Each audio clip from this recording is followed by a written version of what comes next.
Oh, hell no, bro.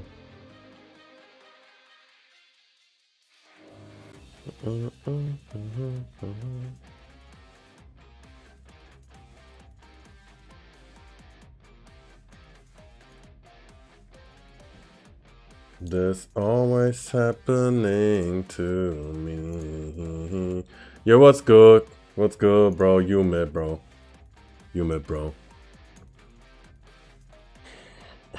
Say anything bad to Arknights again and I'm gonna fuck you up, bro.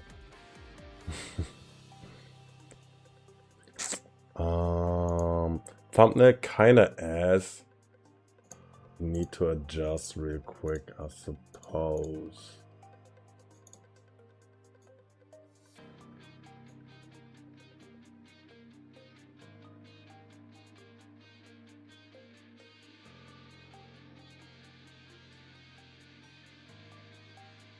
Okay, that's a short suffice.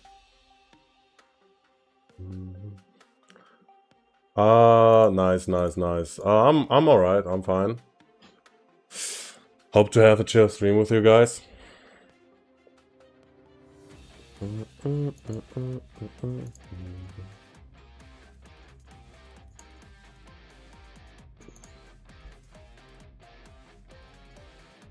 Okay. Uploading new thumbnail, cause otherwise you can't read my text. Okay, cool, save now. Getting the K gang.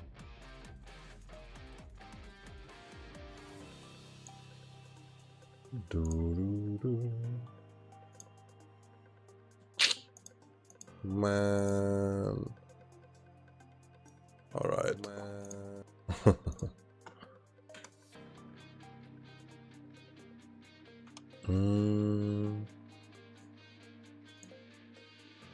Okay.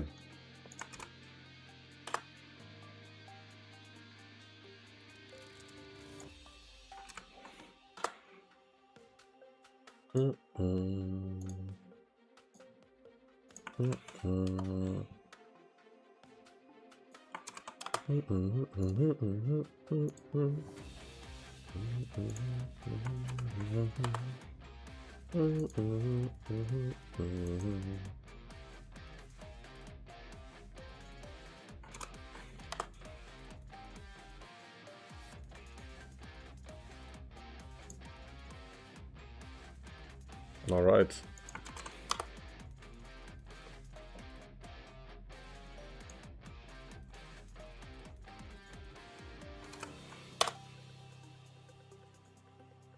Also, why can't I see my message on screen? Oh yeah, good question. Good question. Let me check. Okay, good. Yeah. Damn.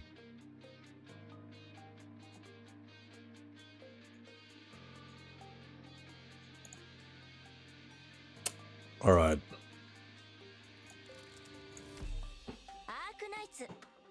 Yo, what's good? Welcome, welcome.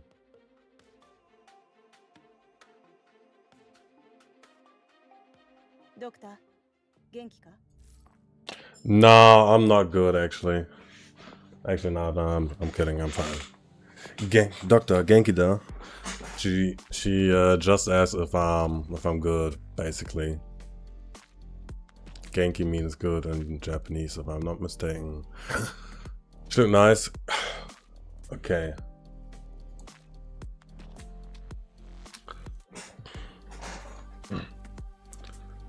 So where's the Sinister Minds album reaction stream? Yeah, bro, I don't know. I don't know myself. Like, must have been like gotten lost or something.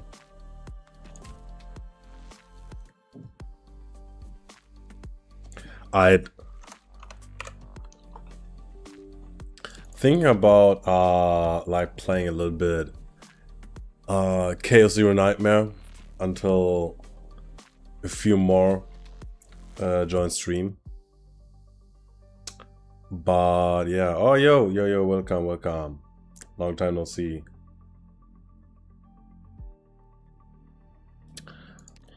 It's so sad that the old Piano's banner is gone. Otherwise I would have just pulled. But yeah. Also missed that. It's so sad.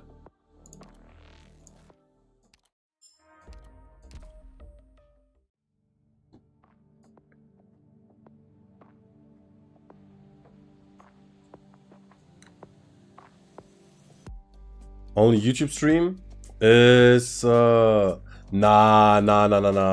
Twitch also up. Sorry. Only share YouTube stream. Although if you're on the Discord, I have a creator stream notification channel, and there is YouTube and Twitch link. Let me share the Twitch link in here if you prefer Twitch.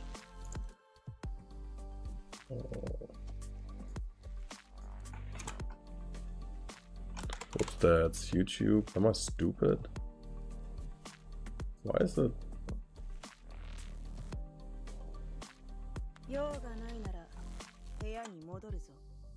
Alright. Need pulls for future. Wait, I need pulls for future limited and collab. What's next collab? Monster Hunter?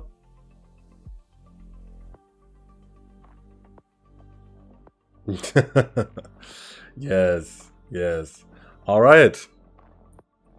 It seems like, bruh, like the chat needs a little bit, like a little background, doesn't it? Let me check. I want to change the theme so it fits more the nostalgia feel, cause we're gonna talk about lore, we're gonna talk about my time and supposedly our time in Arknights so far. Is it Vision? Yes. Oh my god. The soundtrack is such a banger. I swear to god. Yeah. Nice. Yeah, that's just takes Scotty, I suppose. She kind of big though.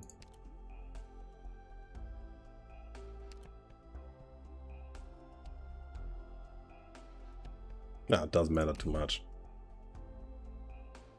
All right. So welcome, guys. Thanks for everybody who tuned in so far. Where's pre-Leviathan face, bro? I don't know, bro. I don't know. You mean like on? Do you mean like on here on my how do you call this, like lobby? I never played Soldier that much. If you mean Soldier by pre-Leviathan. Welcome, Blazer. All right. So the first thing I wanted to talk with you guys, yeah, Soldier, yeah.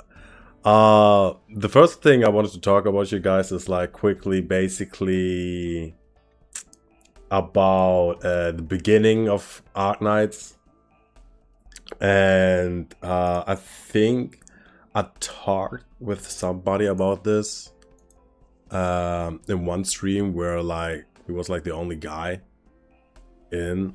But let me explain how I got to know Arknights.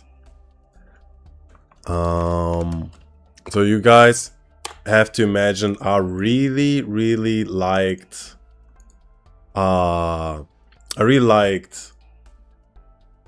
like finding cool anime theme background pictures, okay, like wallpaper for my desktop, basically. And I don't know, bro. Where's this picture? Like, let me find the picture first for you guys.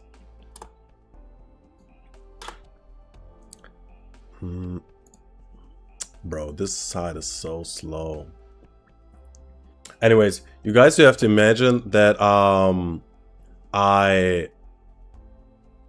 was looking for anime wallpapers basically always, and then I found Arknights wallpapers, guys. Okay, and we all know the desktop is just 3 Nico Arc dancing. chill. Anyways, like I found Arknights wallpapers, and we all know like the Arknights like art and the design is just too lit, isn't it? So I found the picture, guys. Let me pull it up real quick.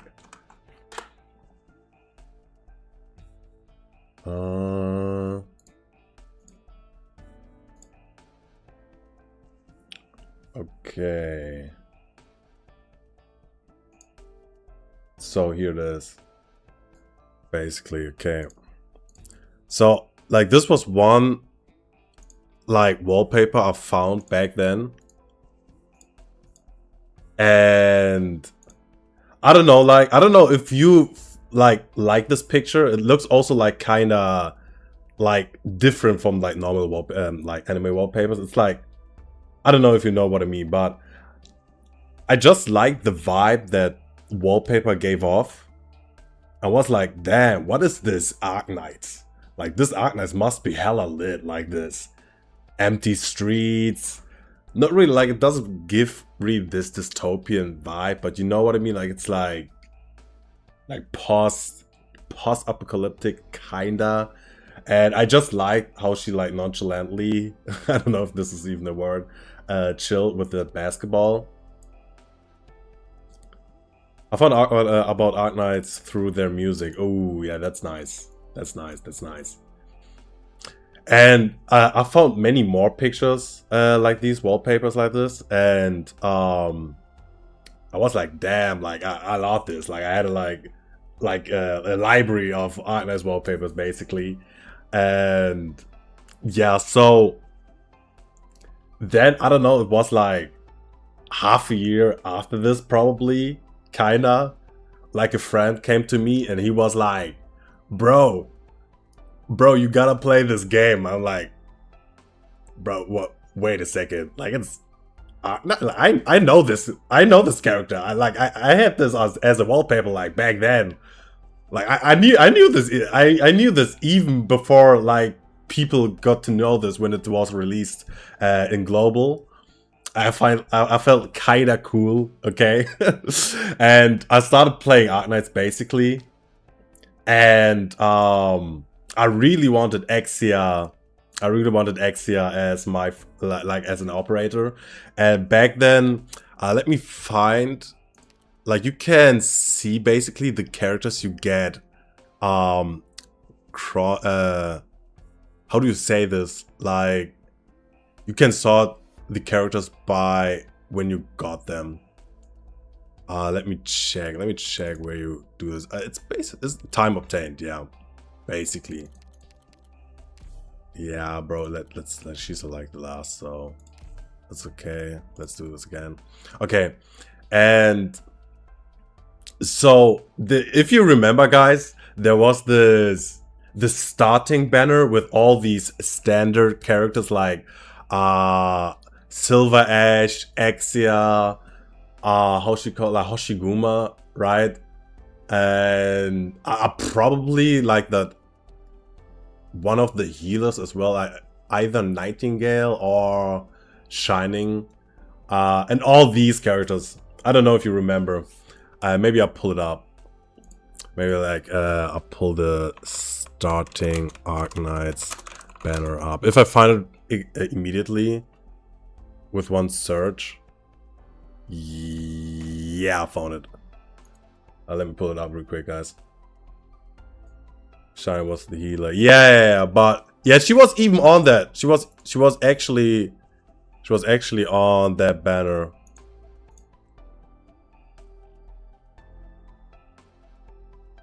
Ah, yo, permanently banned, brother. I was not on my Reddit in ages, and I don't know what happened. God damn. Yeah, well, anyways, doesn't matter. Can't I? Okay. All right. Anyways, so that's the yeah, bro. I don't know what happened, but it's whatever. Like, literally didn't use it for like I don't know how long, and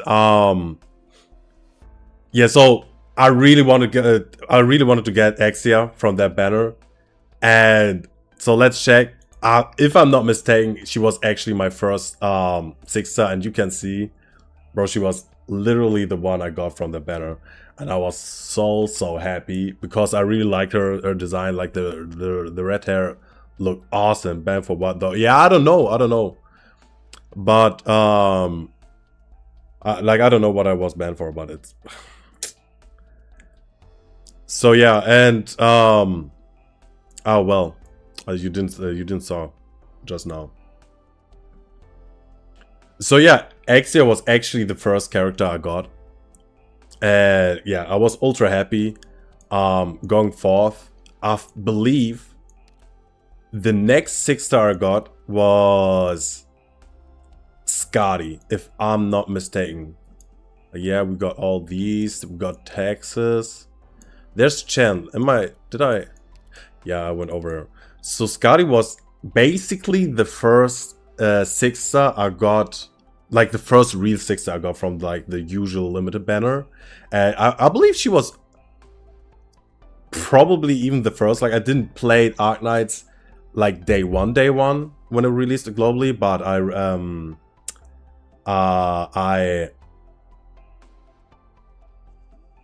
yeah, doesn't matter. Like I went for Scotty. I saw her. She looked like she kind of reminded me of Bloodborne. And guys, I don't know if you know, but I love Bloodborne so damn much. Like it was easily one of my top 3 favorite games back then. And yeah, I really needed her, guys. Okay, I really needed her.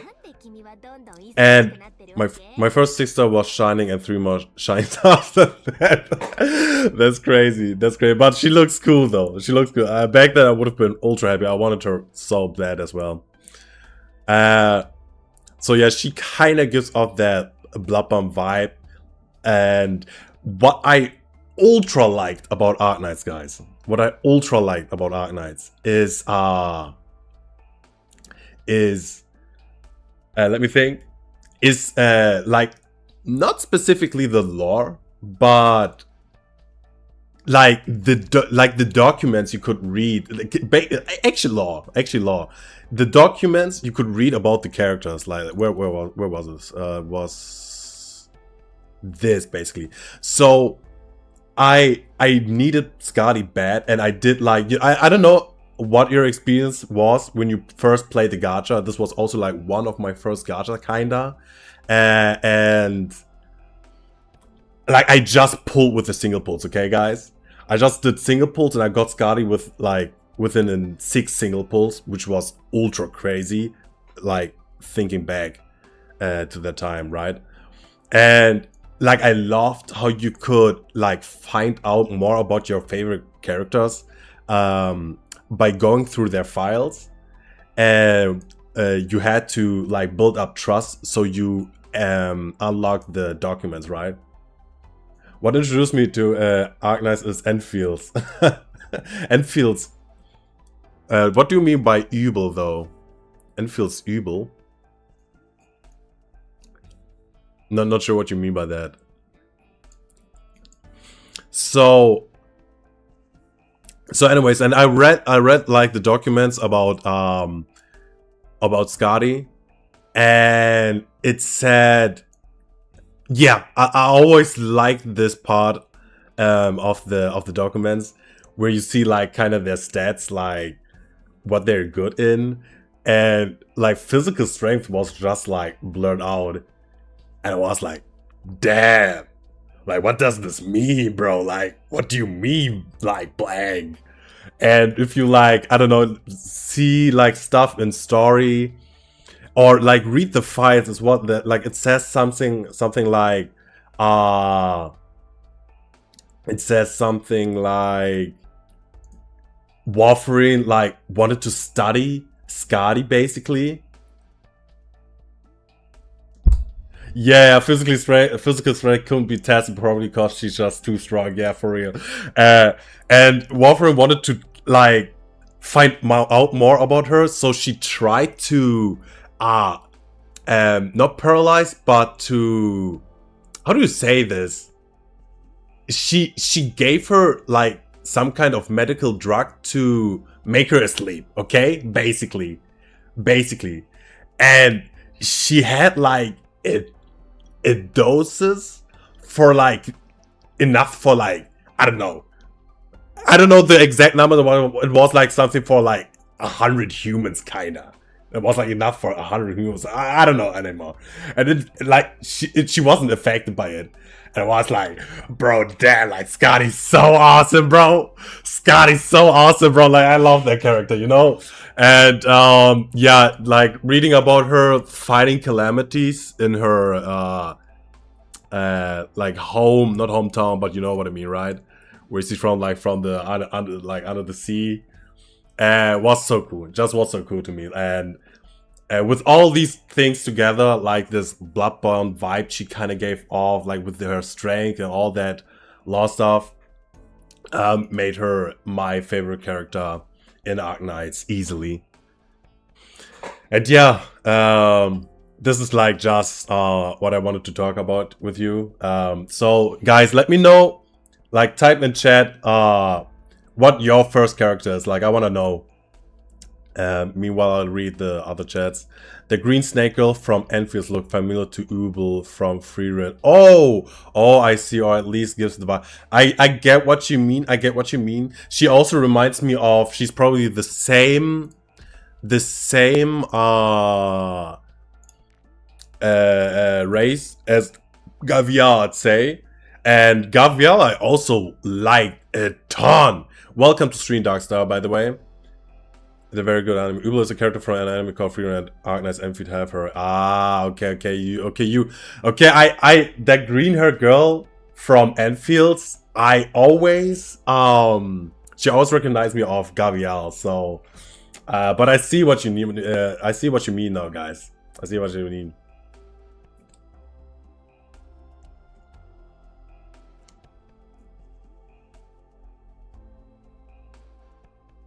Guys, let me know what your favorite character was in Arknights.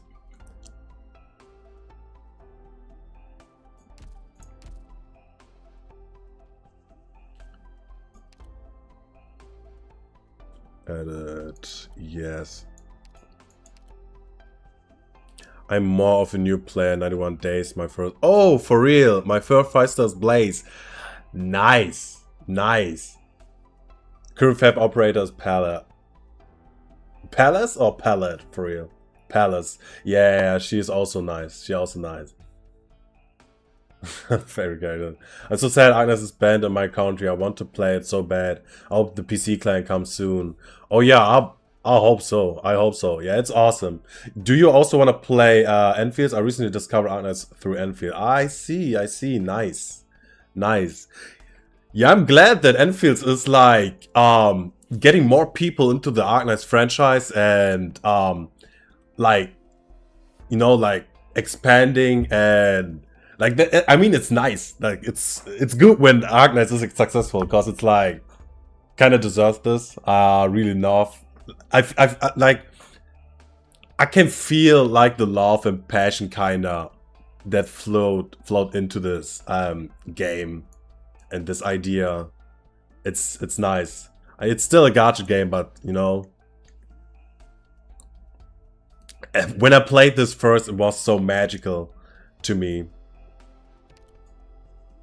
And nah, bro, I don't want to see you right now. And so Gabriel also a character I love to bits. And it has attracted the most attention ever with 4 mil for the beta trailer and 3 mil for Chen's story trailer. I see. Sam, I'm thinking of watching the anime, but I'm not sure if I need to know the game lore before watching the anime. I don't think so. I think what I know of is that the anime is basically the first 1-2 chapters of Arknights. So I think you're good. It's like the best, like kind of the introduction, basically, for Arknight's story, if I'm not mistaken. All right, let's go through this. So the anime is actually the story from the game, yeah. So after Skadi was released, Chen was like coming next, and she looked ultra nice. Okay, guys, I was like, bro, I don't know who that is, but I need her.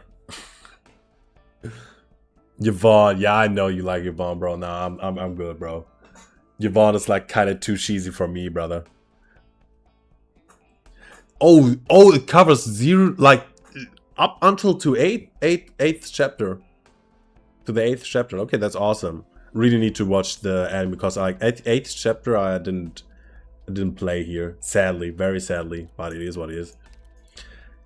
Chen was also a character I wanted like ultra bad. And I got her also like very quickly. Don't know the exact number. Was like between 4 or 40 pulls, something. And yeah, this was also hella nice. And AFL. So yeah, these 3 were basically my 6 stars I had.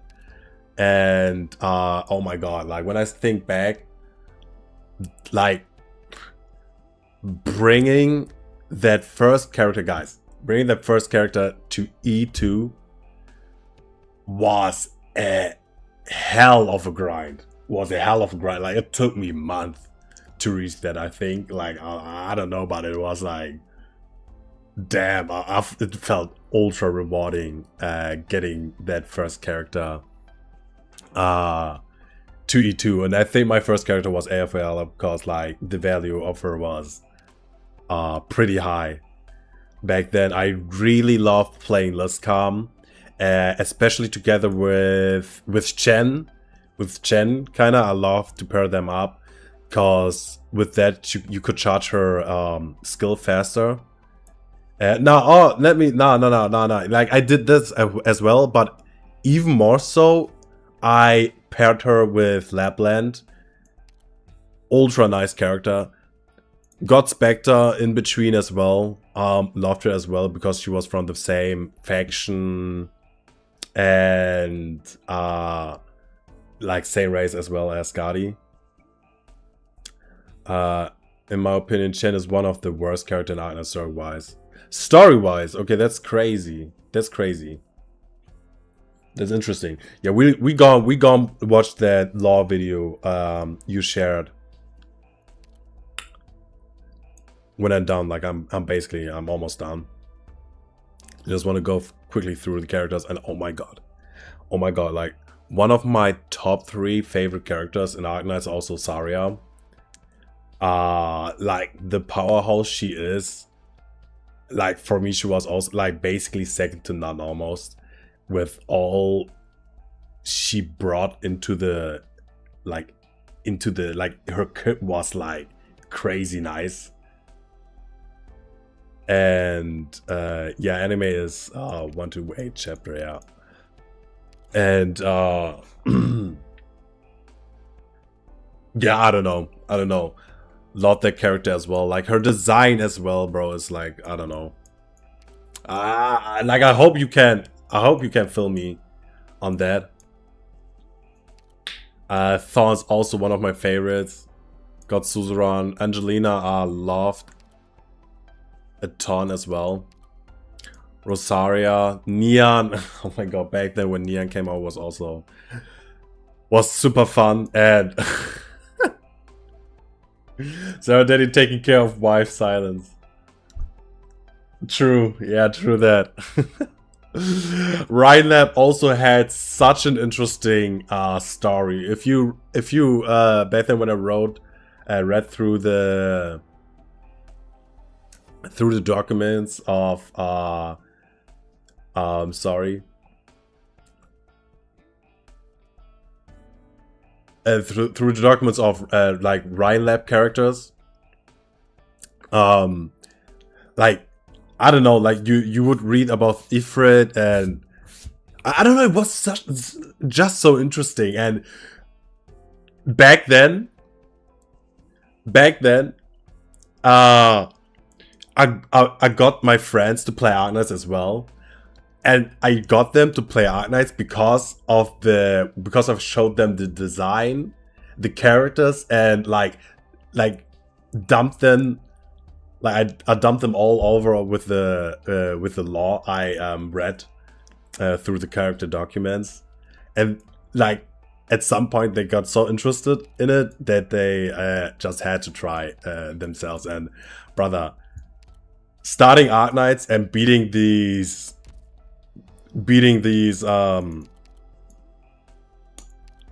stages, like bro, you felt like the smartest motherfucker on earth.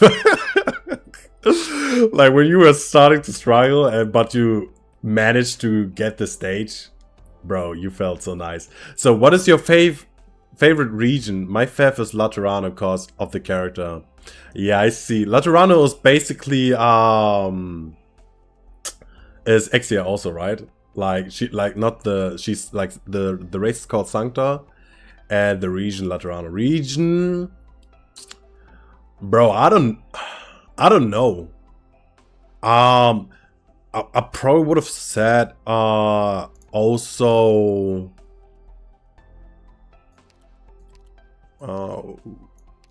archive. Can't you see like the regions somewhere? Probably would have said also Ager, or how it's called. When I go France, is this but archives? Oh, bro, like it was like I swear to God, I clicked on archives, but whatever. So Ursus, yeah, Ursus was. I was also super interested in Ursus with the first chapters. I like the characters. Forgot the trio, how they were called. Like you could, I mean, we could see here immediately. Zima, Istina, and Gami. Yeah, I like them. I don't know why, but I like them. I also had Zima and used her a lot back then. Langman, I kind of liked. I like the characters. I like the city, how it looked like there. My favorite would be Higashi, because it seems to be this safest to live in. Oh, interesting. Also, they got games and manga. Ooh. They got games and manga. And crazy. Japanese inspired, it seems like. I believe we talked about it. Hey, maybe Lathian. I don't know how to pronounce this correctly. Lathanian or something like that. Probably German. Maybe this. Nah. Aegir, yeah. I don't really know how Aegir looks like, so I'm not sure if I can say it's like my favorite Lathanian, yeah. I don't know if I can say it's my favorite region, but Abyssal Hunter is definitely my favorite like faction. Easily. Although I like Rhinelab a lot as well. Definitely on second place, I believe. Penguin Logistic also super cool. I believe I like the Columbia region, but I don't know really. I don't know too much about the regions specifically. But like more like bits about the characters, kind of story wise. was super interesting. I tried to read a lot of story, like basically read through from chapter 1 to 7, but I don't I sometimes like I didn't really like got what was happening really, but yeah, I don't know. Yeah, this was super fun to me back when I played Arknights. It was so nice. And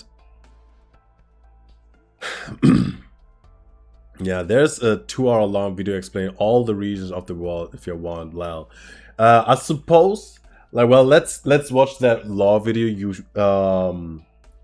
you suggested. I will.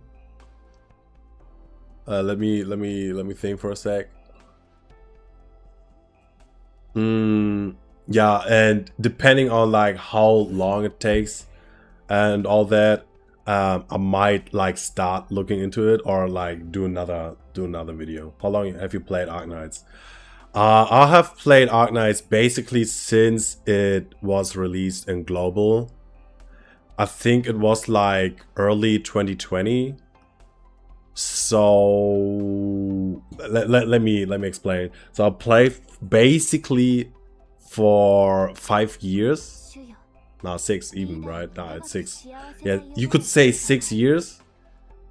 But I played Arknights like actually from like two years too, or like almost 3 years. But then I did a like huge break. Because like, I don't know, like played other games and I was like kind of done and all that, like, you know. And I came back to Arknights like a half a year ago or so. So I didn't really like play all like the 6 years consecutively. But yeah, like I started from the beginning basically.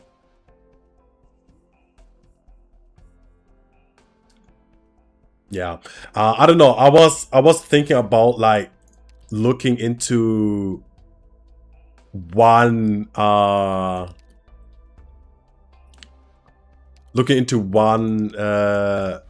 chapter where I saved the where I saved the how do you say, like the way I did it, my placings and all that. I would be funny to see. I thought. Let's. Nah, this looks kinda boring. Let's take. I don't know if things I farmed, if these are still like the original way I did it. But let's do it anyways. I think I farmed this. Yeah, no, this doesn't look like the first time I played this. Yeah, well, right now, yeah. But back then, I was like hardcore in, bro. Like I did like everything I could. I was like in Arknights, even though there was like nothing to do. So back then I was ultra hardcore player. Like you don't know, but right now, yeah, I'm ultra casual. I'm ultra casual. Okay, let's check this one. Yeah, it seems pretty beginning like.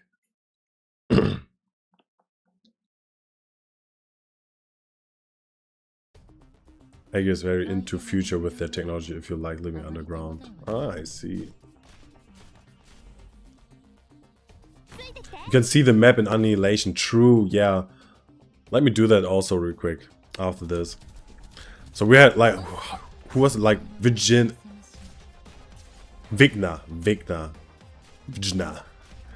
Yeah, Vigna was also like a likable character. Gavial, as I said, like I just like the design so much. Like, I don't know, I like how she looked like. We have Skadi. Love to use her in like every stage. Amiya also like very likable character. And Exia also like such a staple. If you had her in the beginning, she was also like... You could almost use her in every stage, I feel like. Yeah, and you would use stuff like Malenta. Damn, like Quora, guys. I don't, like, bro, Quora is also a character I really liked. Her defense, yeah, I don't know, it was so awesome to use all these characters. Year 1, yeah, she was ultra meta, I suppose. And so yeah, let's check out the map on Annihilation. Where would you do this again? Can you like scroll out? Bro, I must. Yeah, you can. Like, okay, all right. This is how it goes. In the south, Sargon, south, west. Siesta, Kierak, Victoria, Laterano, Ganglangmen. It's in the in the east, as well as Ursus. Kinda resembles the actual like map of the world we know. Yeah, I also like a detail I loved about Arknights was also like how these factions, these races, I mean, and regions were resembling like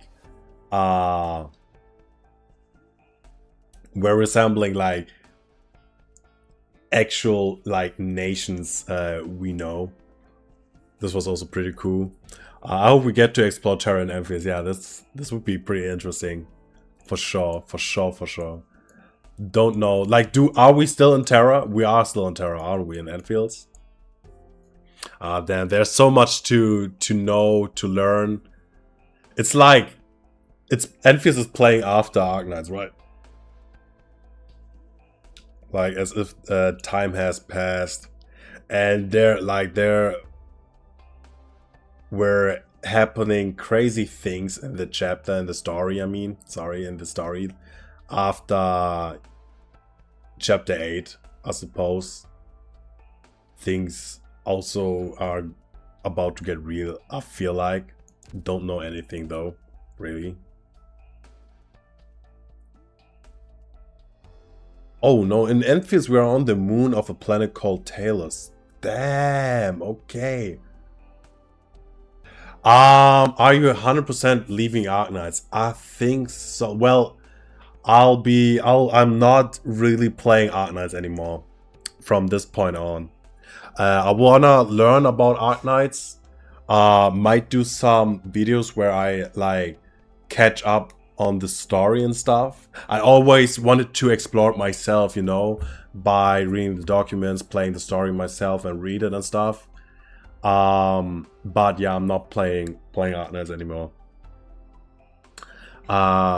Also, like, Ulpian is also a character from the Abyssal Hunters. Bro, he was on banner back then. I started with Scotty, wanted to end with Ulpianus, bro. I don't know what I did, bro. I missed that banner basically again, even though I knew it was up. And yeah, from this point on, I'ma make myself ready for Endfields, basically. Endfields is like hundreds of years later. Oh, okay, and they are in the planet called Hills. After chapter 13, things got very wild. I see. Yeah, all right. Yeah, let's go through the characters, I suppose, real quick, and then let's watch the region proxy paradox simulation. Like, I don't know what this is, brother. I don't know what this is. Yeah, let's go through the vanguards, through the classes. I think this be pretty nice level. Yeah. Damn, like using these 4-star characters banner was so funny. From the vanguards, who do I like the most? Huh. I really like Texas. I like Grani because she was in the like event back then with with Skadi. I liked Zima, but I suppose Myrtle was my fave. Cause yeah, she was so convenient to use, I guess. Like she was printing how do like deployment points like crazy, which I really liked. I like these like what class are they?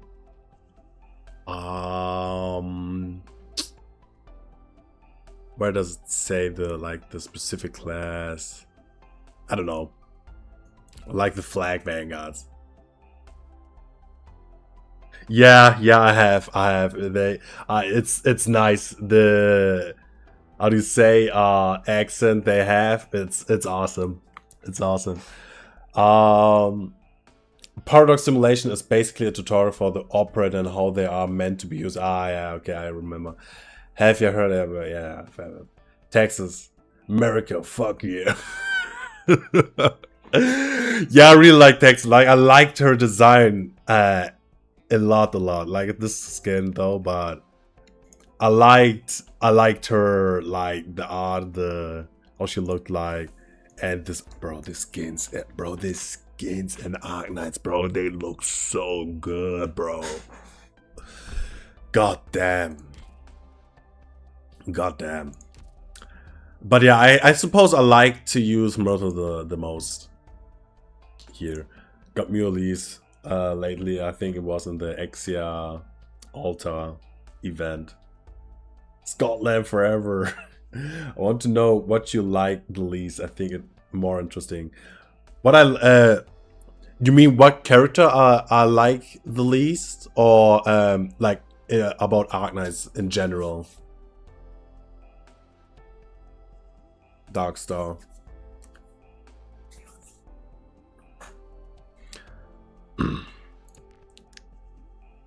Yeah, then we have the guards. Definitely Skadi, my top one, but Thorns was also like my man, bro. Like, I love how this character functioned. Also super easy to use, pretty strong. And how he looked like also, I really liked it. Like, I found his sword so cool.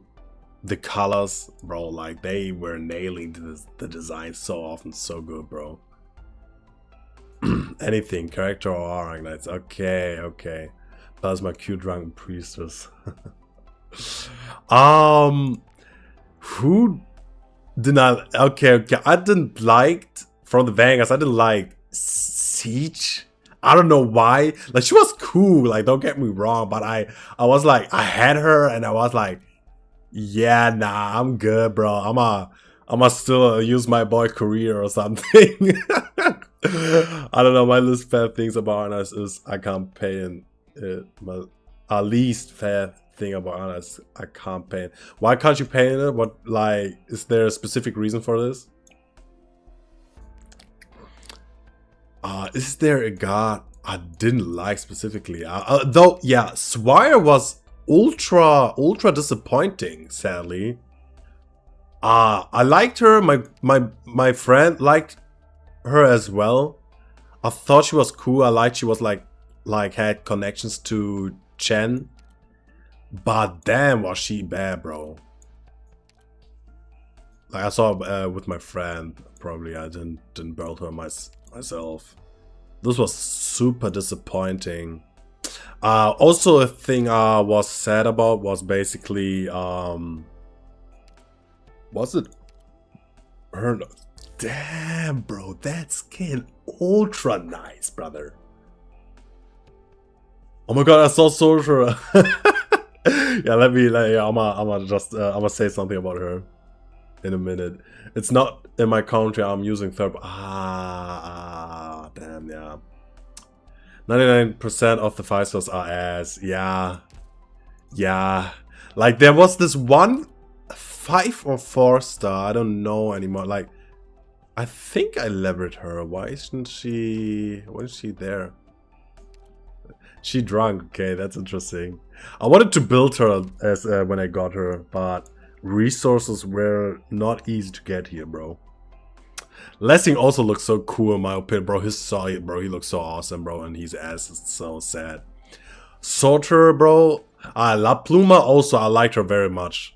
Like I loved her skill in game. And bro, Sorter, bro. She looked nice. No, she had it all.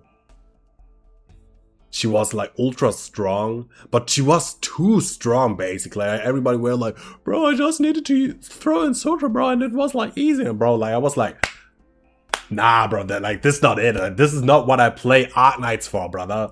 Like I play Arknights to be like, I want to challenge myself. Like I want to test like how good I'm at the game, you know.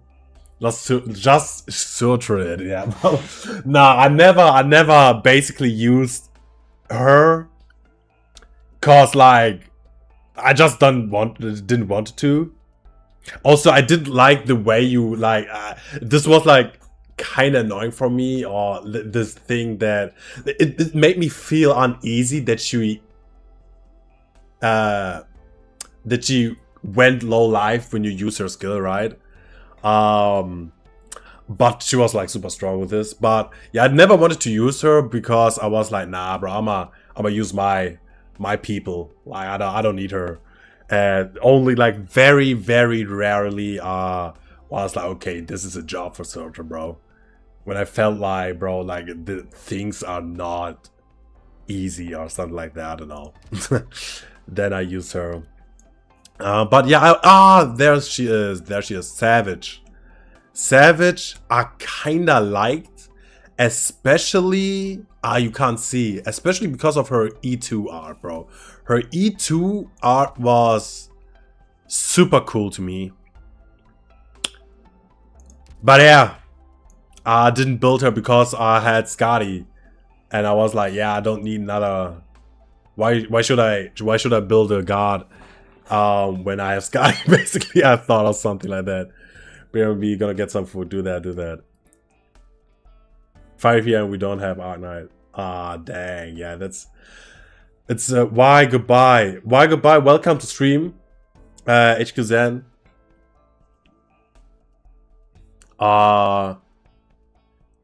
Hakuzen. Sorry, Hakuzen's probably the better way to pronounce it. She bad or she bad? Sorry, sometimes I don't catch up with the chat, but Hakuzen, if you're still there, goodbye, because I finishing my chapter here with Arknights, basically play for a long time, and like basically saying goodbye so I can say hello to Endfields and fully concentrate on that, basically to keep it a buck, basically. My least favorite character is Verdant, bro. I don't know about what class is Verdant. I don't know if I know this character. So yeah, let's go over, bro. Defender, bro. I love defenders so much. Guys, what is your favorite class? Like, do you have a favorite class? You gotta tell me, like in chat or in the comments. I don't care.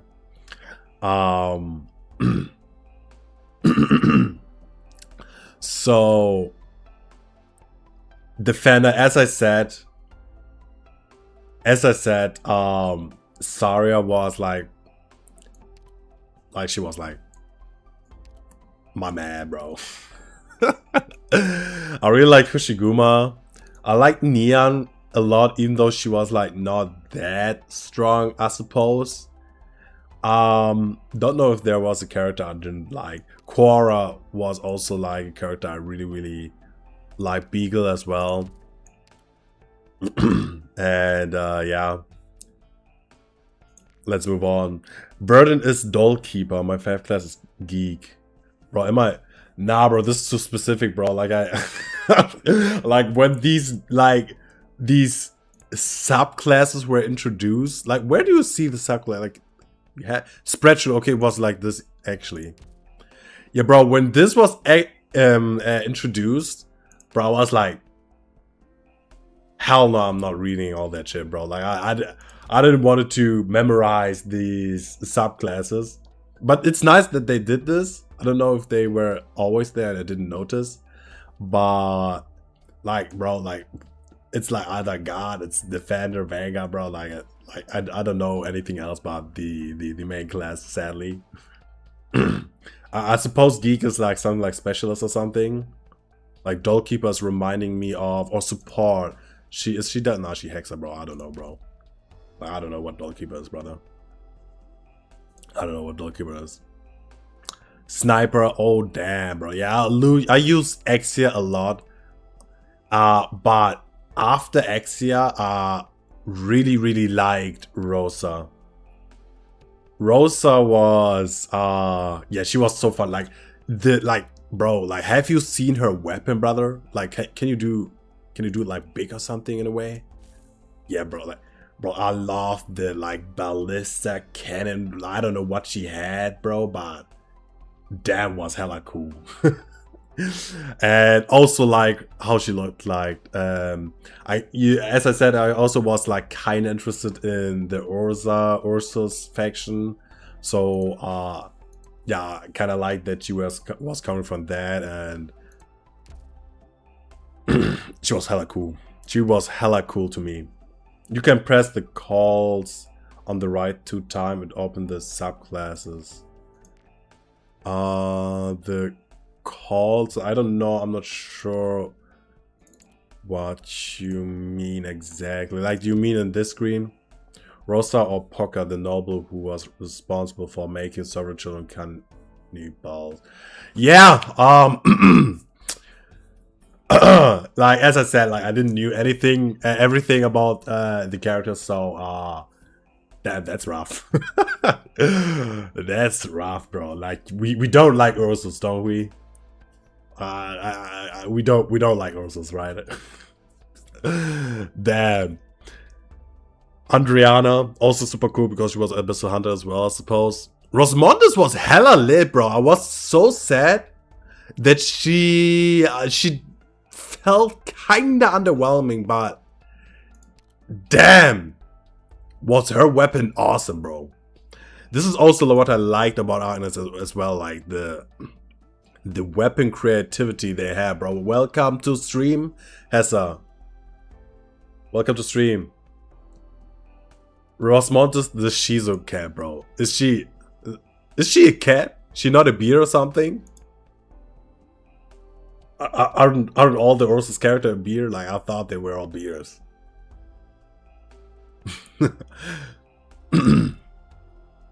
Cross, like everybody were liking Cross Cruise. I don't know how you pronounce it correctly, but yeah. Hell nah, Rosmo got bullied at the time. She released can't attack Ariel. Ah, yeah. She couldn't attack Ariel? Damn. Yeah, I don't care, bro. I loved her. Like I loved her design and how she looked like, you know, like the weapon she used. It was like, bro, I was like, okay, she can't attack Ariels, bro. I'ma just throw in Exia as well and we're good, bro. Like she's taking care of the armored people, like who had too much defense for Exia to handle, you know? Rosmondes is actually, she's a no joke. She is one of the few who still believes Ace is still alive. Do you mean Ace from One Piece, bro? Cause if yes, this was kind of funny. Yeah, Blue Poison I also like to use a lot, bro. She, guys, like, bro. I don't know, like she looks so cute, but I also like kind of looks like kind of but nah.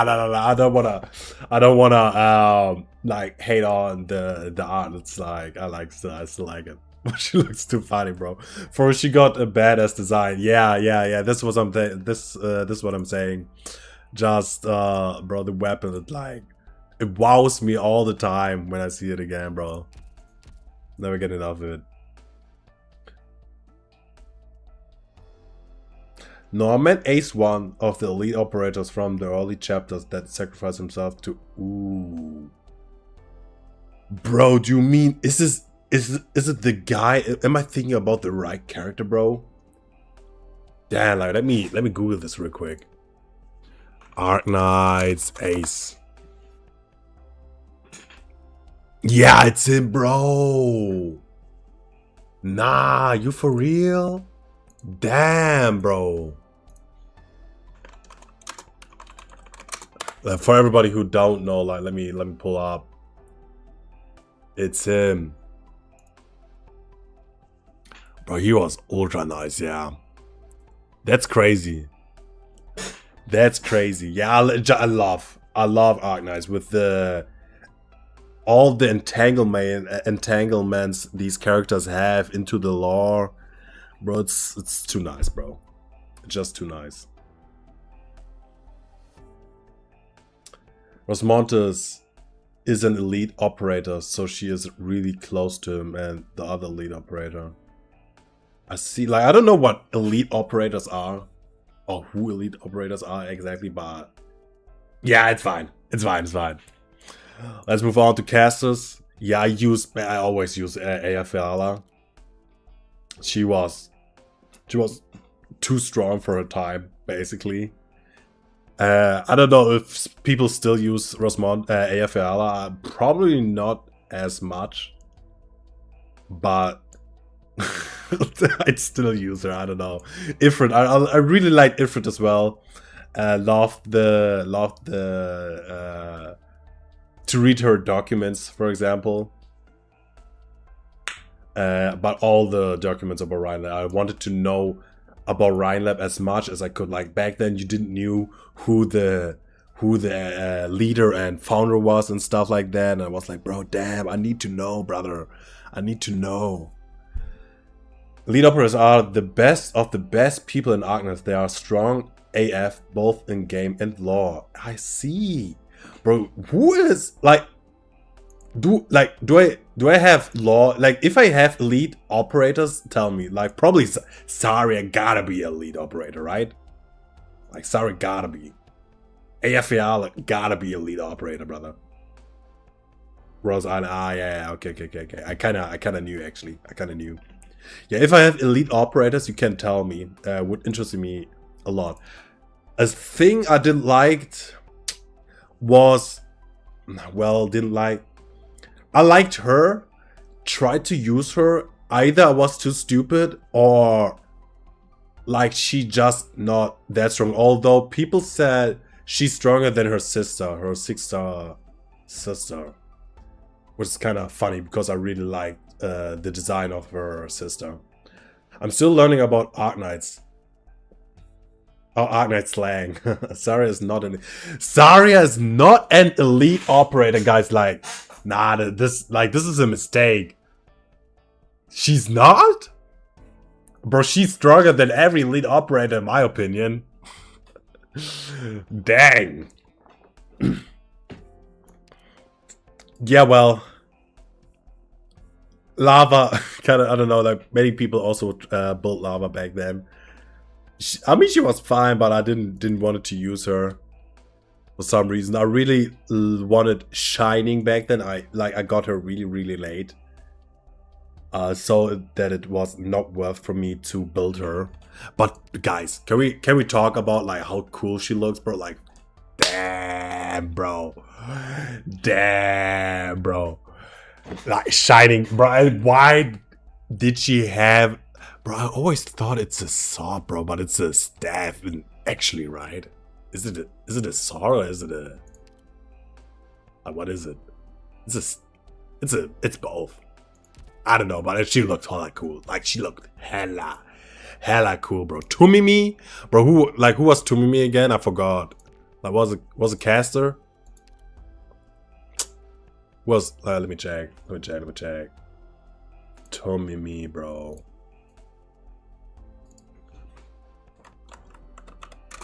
I know this girl. Oh yeah, Tumimi, bro. Yeah, yeah. Nah, I was good, bro. Like I kind of liked her. Do I have her? I think I have her. Is she medic or what? Was she again, bro? I forgot. Tumimi there. But I don't know. I don't know. Is she good or not? I don't know anything about her. This was also the time where I slowly started to not play as much when Arknights and all these characters came out. You gotta look for shining skin, bro. Let me check. Shiny is actually a knight before she turned the way of her healer, using her sword as a staff to heal people instead of hurting, bro. It's so cool, bro. It's so fun, bro. I wanted her so bad back then. I know. I remember. You can't see the brand. Wait. There's like a collection, right? Like you can see the how do you say this in English, bro?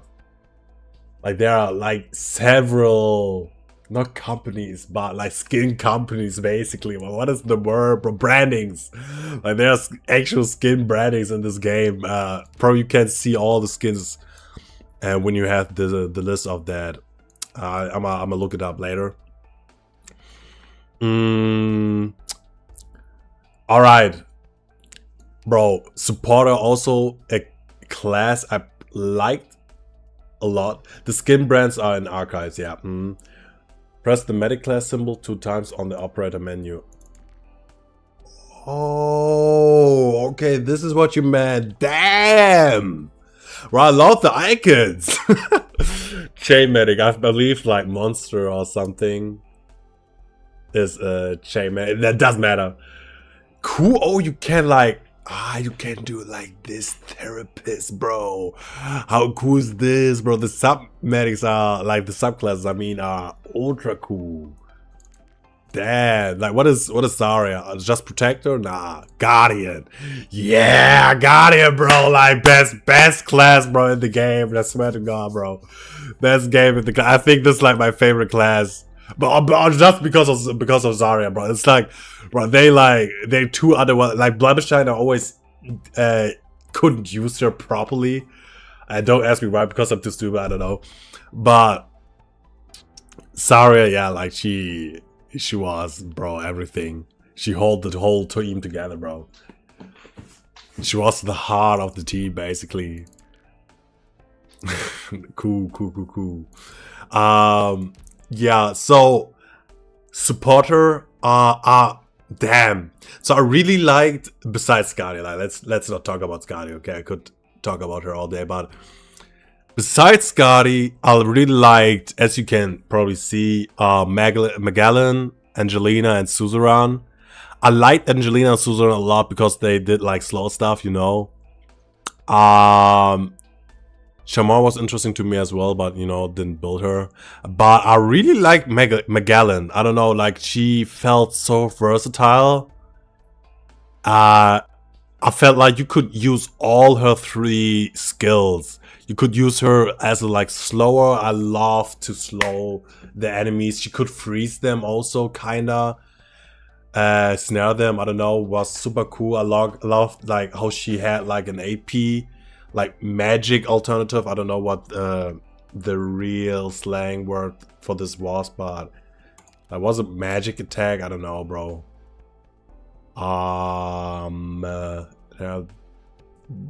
Don't Anna. Doesn't it say it here, bro? Arts damage, bro. Yeah, exactly. Arts. This was the word I was looking for, and this was like physical, right? But yeah, really liked her. Magellan was really good during year 1. Yeah. Magellan, bruh. Like, I don't know what support. Probably Magellan. I really liked Angelina, bro. And Angelina, bro. Oh, peace, yo. See ya next time. Be sure to subscribe if you want to see more of me. Definitely gonna play Endfields when it's out. So hope to see you at the latest then. Thanks, you too, man. So Angelina, bro. I loved her design as well, bro.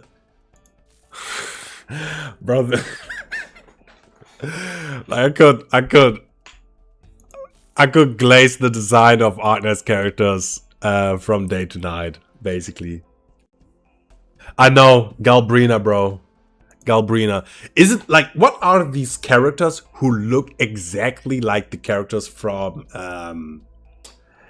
Arknights? Like, we have also like a Yafayala clone. Like she looks 1-to-1 like AFL. I don't know. Bloodline of Combat is like so nice. Yeah. She looks more like this. True. Yeah, I think I know what you mean. So yeah, so specialist, bro. I really like to use Egg. Bro, Egg was, I don't know, guys, bro. I liked it, bro. Like, I love this furry scientist guy. Like, he was kind of cool to me. I loved his VA as well. His Japanese voice I played mostly on Japanese, actually. Although I really like to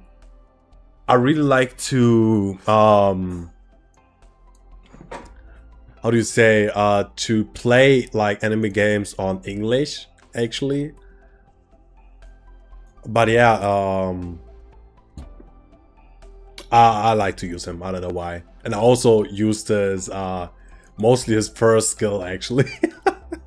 There he was the man. Do not let bro in your team, bro. Oh damn. I will, brother.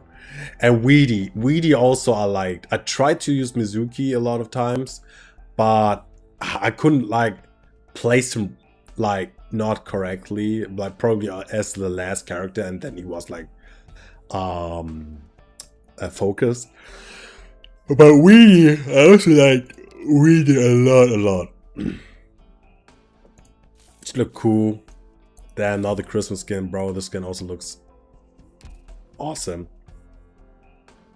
So yeah, Gravel, also such a cool character. Gladia, bro, damn. Yeah.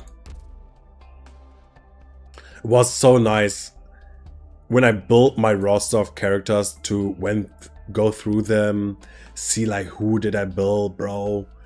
I was like, damn, I want to get to the point where I have like so many like 6-star characters that all the 6-star characters make up the front of this page. Yo, what's good, bro? Welcome to stream, brother. So yeah, Arknights, I really had a huge love for this game and still have. And I'ma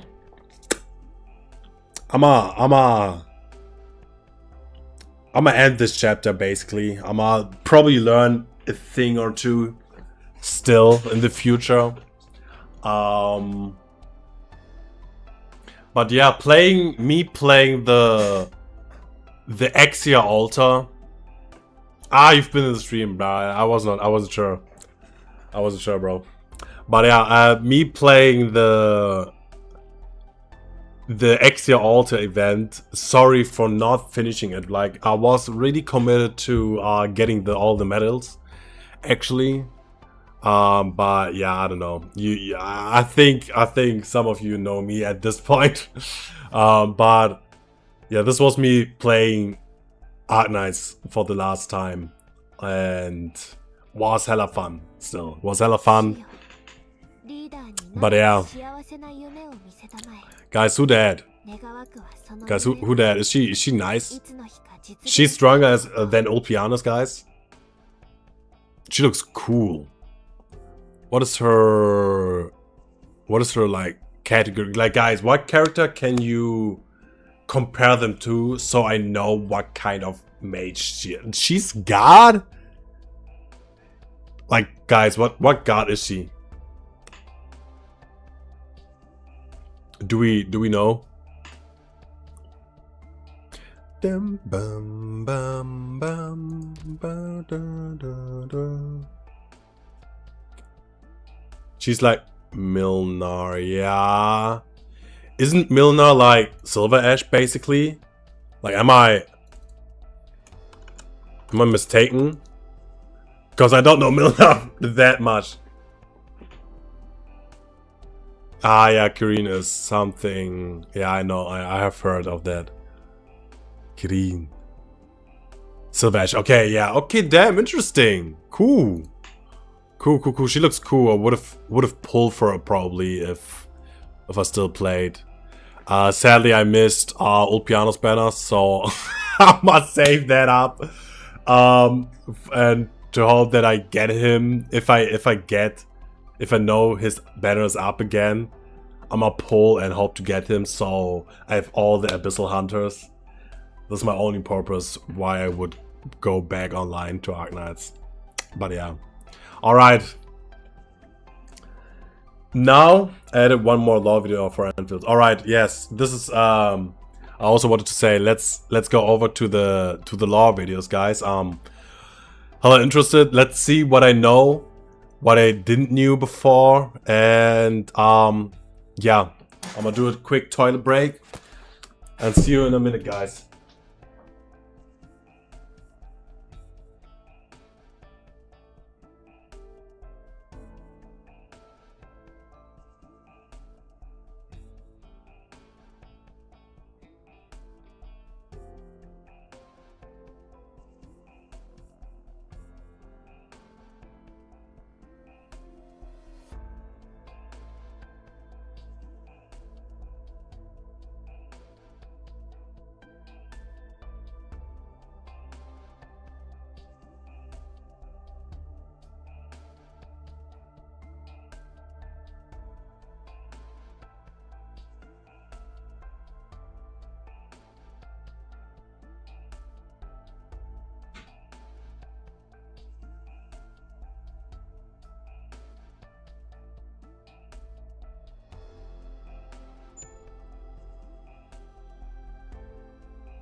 Okay, we check out the second first.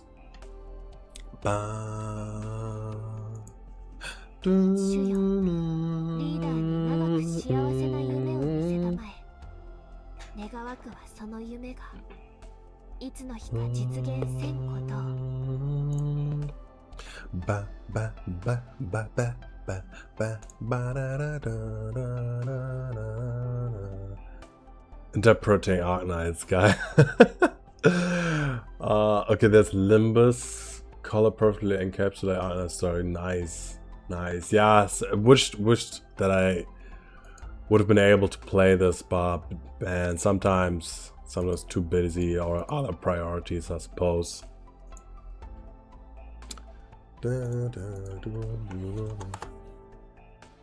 Whoops, no, that's not what I wanted. Okay, so, alright. Peace, Arknights. Had a great day. Great day. I had a lot of fun with you. I had a great time. Damn, bro, like, wait a second, brother. Who there, bro? Nah, bro, I gotta get this, bro. It's like, I don't have him, but, I mean, nah, it's like, it kind of feels like as if I, like, kind of have it, you know what I, like, it's basically the same thing, you know?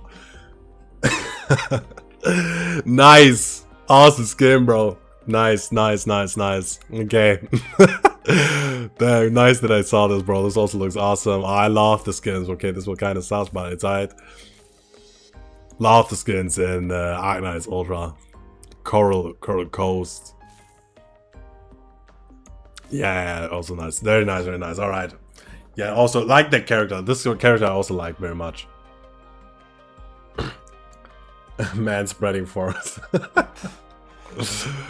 Yeah, true. You mean Ulpiano's, right? Okay, alright. Yeah, I had such a great time, bro. Like, I was drowning in Arknights back then. And it's nice sharing this passion along with people like you. Always nice to kind of meet new people and talk about Arknights who also had this with whom you can share this love. I was nice. Peace. And there it goes. There it goes. All right.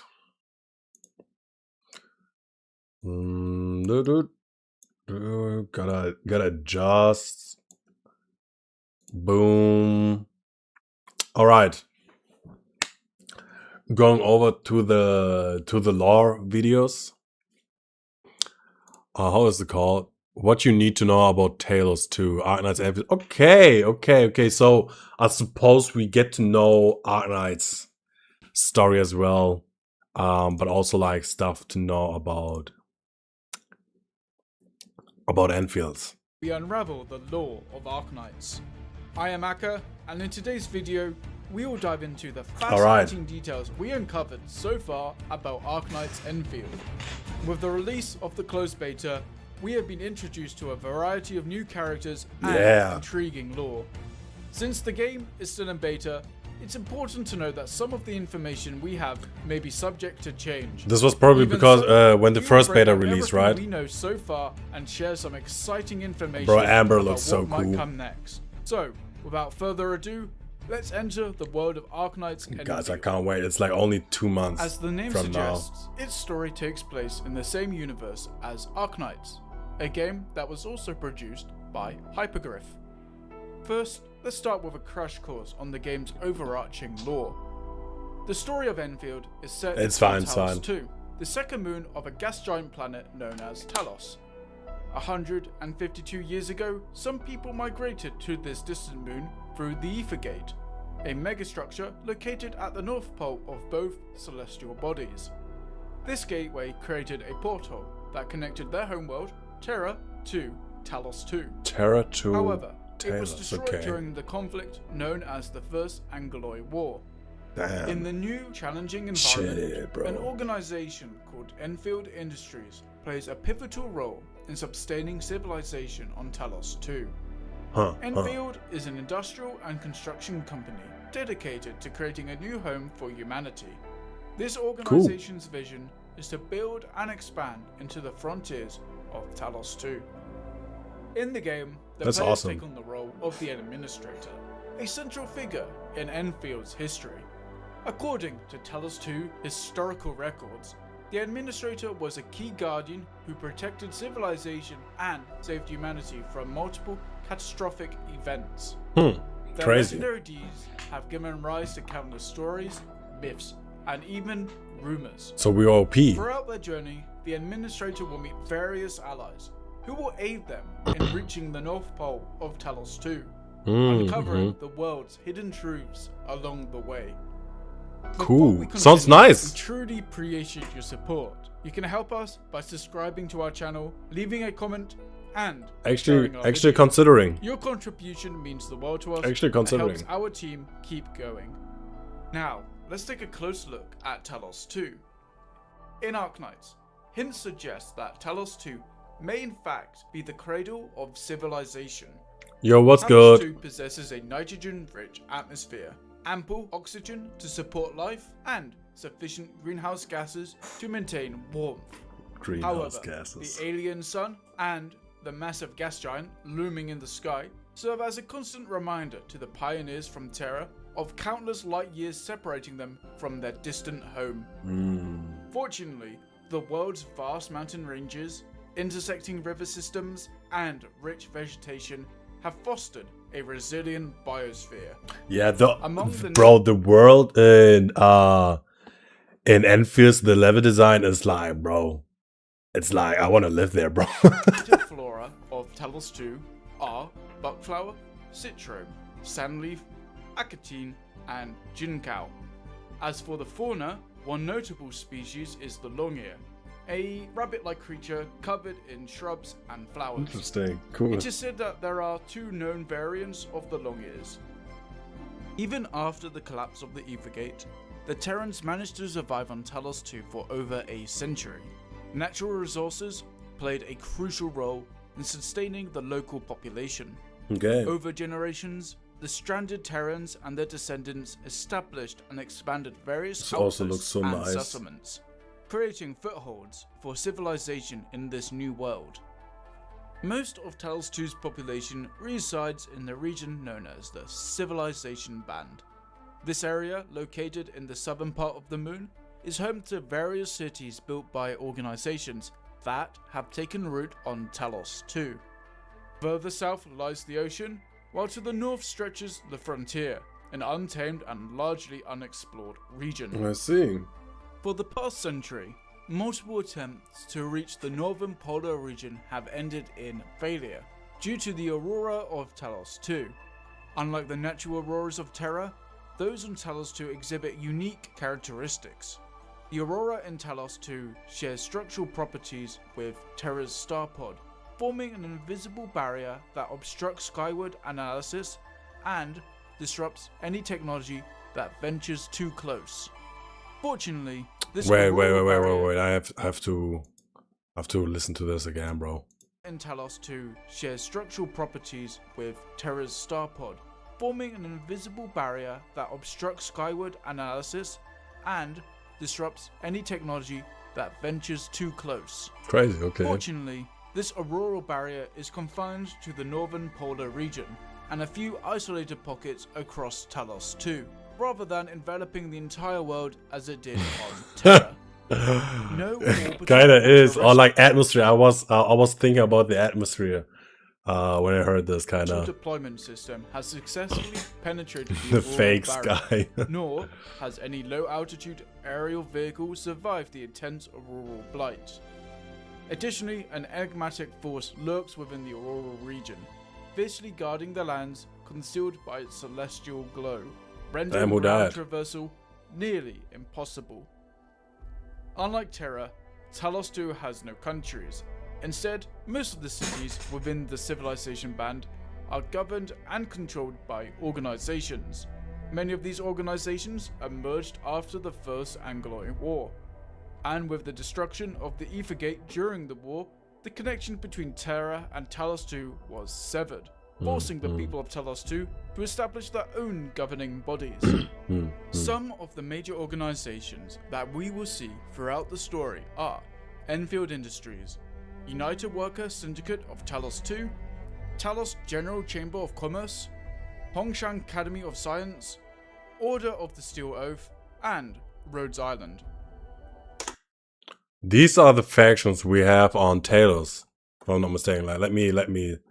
I need to hear this again. Sorry, Throughout guys. the story, some of the major organizations that we will see throughout the story are Endfields Industries, Yeah. United Worker Syndicate of Talos 2, United Workers Syndicate of Talos 2, bro. Okay. Talos General Chamber of Commerce, Hongshan Academy of Science, That's like basically Langman, right? Order of the Steel Oath, and Rhodes Island. Orders of Steel Oath. Damn, I wonder what what their goals is, like what these factions are like, or organizations. And we have also Rhodes Island, bro. That's sick. That's sick. There's probably like Ea Fiala and Galbrina. And with all the other organizations, we have like new characters we haven't seen before in some way or form, I believe. But we'll see. Endfields Industries is an independent company dedicated to advancing the industrial technology and expanding the frontiers of Talos 2. Yes. Originally established by Rhodes Island and its partners as a think tank and forward prospector, Endfield played a crucial role in mapping the uncharted regions under the leadership of the Administrator. When Talos 2 was cut off from Terra, the company took lead in confronting the emerging threats like the Angoloi and the Blight. With groundbreaking innovations such as the Protocol Originium teleportation, the automated industry complex, controlled Originium distribution, and the OMV Dizung, which is the only orbital vehicle on Talos 2. Warframe is actually the acting head of Rhodes Island, but it's only temporary though. We do know Warframe is still alive as well as either Mira or the dog. They're crazy. I was actually thinking like, damn, it's like anybody of them still alive, but I was like, okay, bro, like they can't make it over 100 or something, and it's like over a century since they were like kind of separated. But yeah, Warframe, like it's like, you know, like that immortal vampire or something. Amia probably, like there's some story wise pretty interesting things, like she kind of looked like as if she ascended in a way. And the doctor's still alive. That's crazy. Would be interesting. And I want to know like what like what's with Colson like. Like I feel like she did stuff in the latest like chapters, but whatever. The But cool, good to know. UWST Good to know. is the largest union of So Warframe is the temporary head. That means there's the original head of Rose Island. So either Mia or Doctor might be alive. self-governing work syndicates in Talos 2, leading industrial and mining machinery production as well as raw material extraction.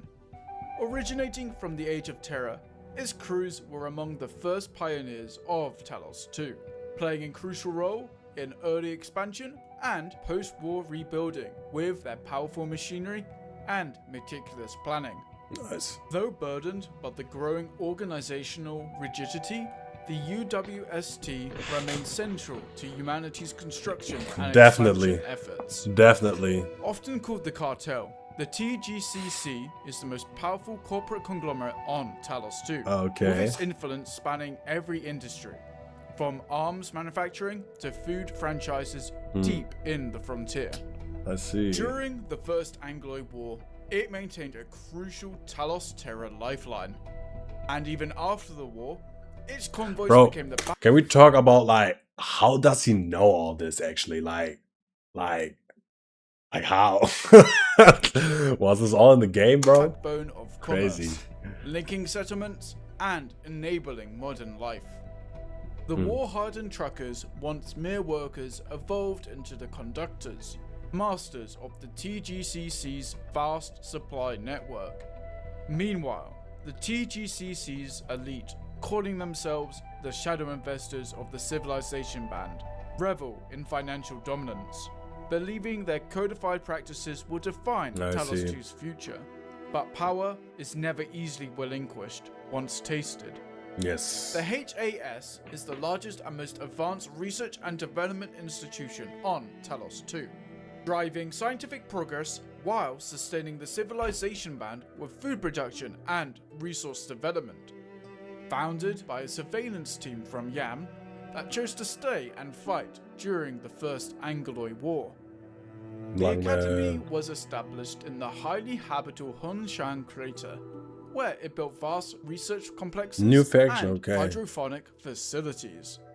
It continues to operate as an extension of Yan, maintaining its territories with specialized ministries Is she called Yan or is Yan somewhere else? for agriculture and technological Nah, probably innovation. not.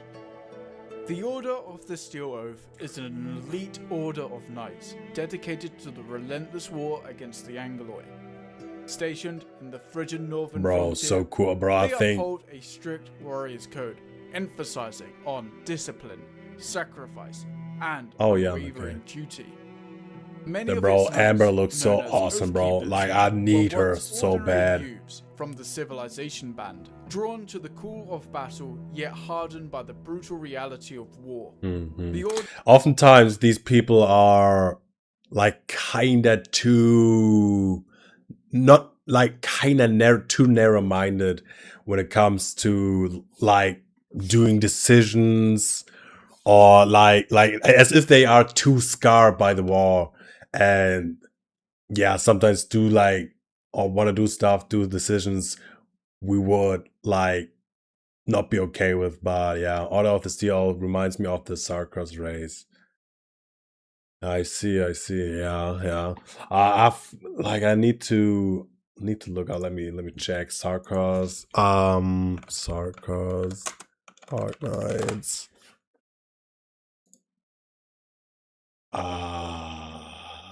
Interesting. Interesting as Harkers, okay. Yeah, super interesting. I want to know like what's up with them though. Like I have like no idea what the Sarkars are about. I don't know, bro. I need a nice video, bro, like about them or Castle. The demands not Castle is just also strength from telling their me something. Oathkeepers, but absolute conviction to the cause, without compromise. If you are familiar with Arknights lore, then you have likely heard of Rhodes Island. To recap, Rhodes Island is a well-established and widely recognized pharmaceutical company Pharmacy, in bro. Terra. As mentioned before, they played a role in founding Endfields Industries, but their primary expertise lie in oripathy treatment. After the Ether Gates collapse, Rhodes Island's operations on Talos 2 were cut off from the main organization on Terra, leading to the creation of an autonomous branch under Warfarin's leadership.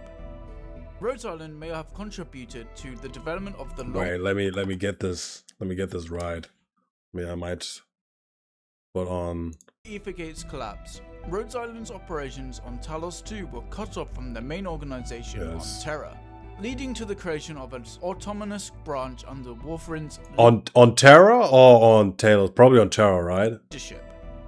Rhodes Island may have contributed to the development of the long-term oripathy treatment and the preventative oripathy shots. With these advancements, Nice. the infected were no longer Rhodes Island pharmaceutical, more like the home of all the war criminals in Terra. You mean, for example, W or Rosmontis and stuff? Oh man. stigmatized in Tanlosian towns and villages, as treatment became readily available. Despite this progression, Originium-related issues and challenges continue to shape the new world. Beyond these dominant forces, several lesser-known organizations operate in specialized sectors.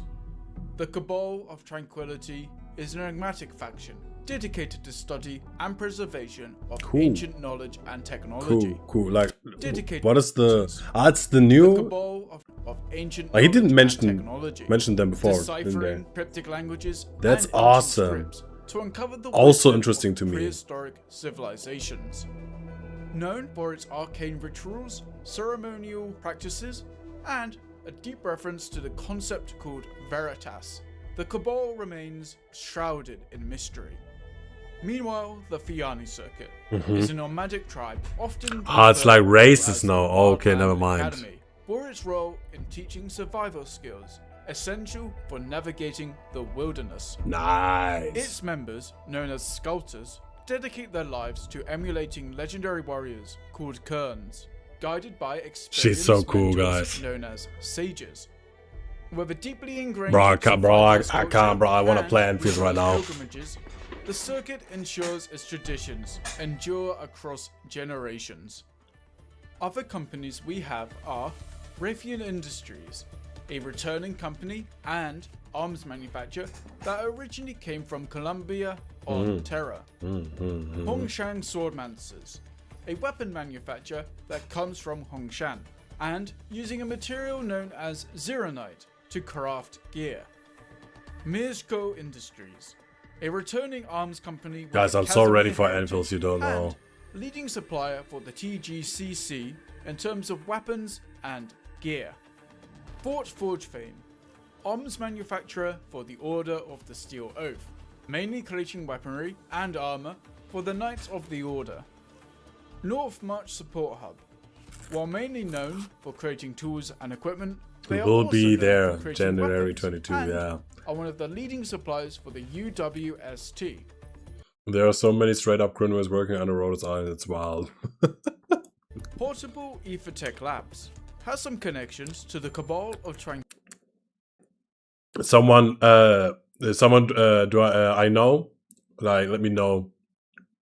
You know, kind of know like what characters I know, bro. Like mainly the early ones.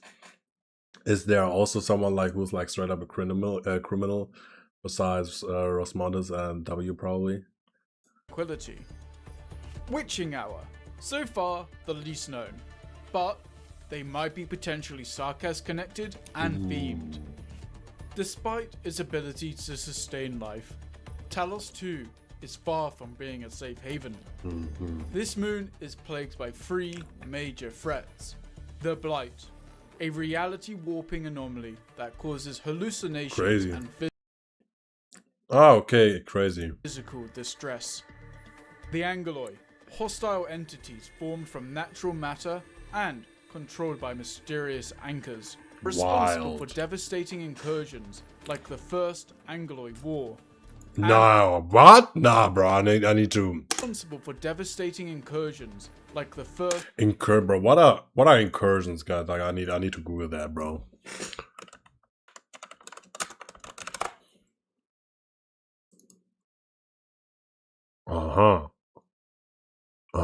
Responsible for devastating... Crazy. I want to know what these incursions were then, bro. Like, they should be careful, bro. Like, when I come, bro, like, I'm no fun to be around when I'm not cool with you, brother. Angeloi War and the Landbreakers, ruthless raider factions born from a warlord's legacy, thriving on violence and lawlessness. Damn, I can't, bro. I want to play on it so bad, bro. It's insane. Talos 2's frontiers, making it a world where humanity fights for existence never truly ends. Stay tuned to our channel to find out more about them. And that wraps up today's video. I hope you enjoyed it. And the music is also so nice from Endfields. Let us know your theories and expectations for the lore of Arknights Endfield in the comments. Is there a specific race, nation, or topic within the Arknights universe you would like us to explore? If so, feel free to share your suggestions below. Nice. Thank you so much for watching, and we will see you in the next video. Cool. Nice. Was interesting. Was very interesting. Is there another lore video you wanna watch me? Wanna see me watching? Unfortunately, the Landbreakers, who are the reunion equivalent, yeah, true, are not as interesting as reunion with the current story. I see. I mean, who knows what will like evolve when Endfields is actually out. I feel like they always have a lot of things planned when it comes to story, and even if they're not as interesting, maybe they're still like interesting enough, if you get me, right? That was cool. I think definitely that where are the factions, bro? Yeah, here. Chamber of Commerce, Enfield in I think the 2 factions I like the most are, bro, I don't know actually. Definitely Orders of Steel out. I think there will be cool characters now and in the future. Enfield Industries, I don't know too much. Will I like Rosa? I don't know. I think I have to see for myself.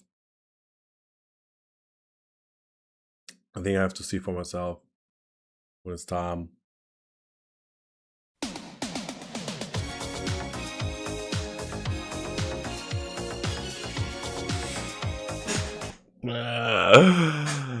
Dang, brother. Like this was wild. Crazy, bro. Crazy. That's I can't, bro. Good one.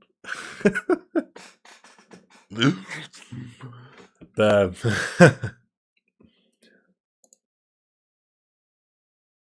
Should I watch the philosophical video on Arknights, or is there another like lore video you wanna watch me want me to watch? What is like maybe like cause I'm super interested in the story of the Doctor. Oh, does okay. Let's go right into it then. I would be super interested in like what happens in the later chapters of Arknights. What happened? Like I want to know what happens with Amia, basically, bro. Oh, okay, nice. That's good. That's good. I guess let's watch the Limbus Company thing then. And then the other one.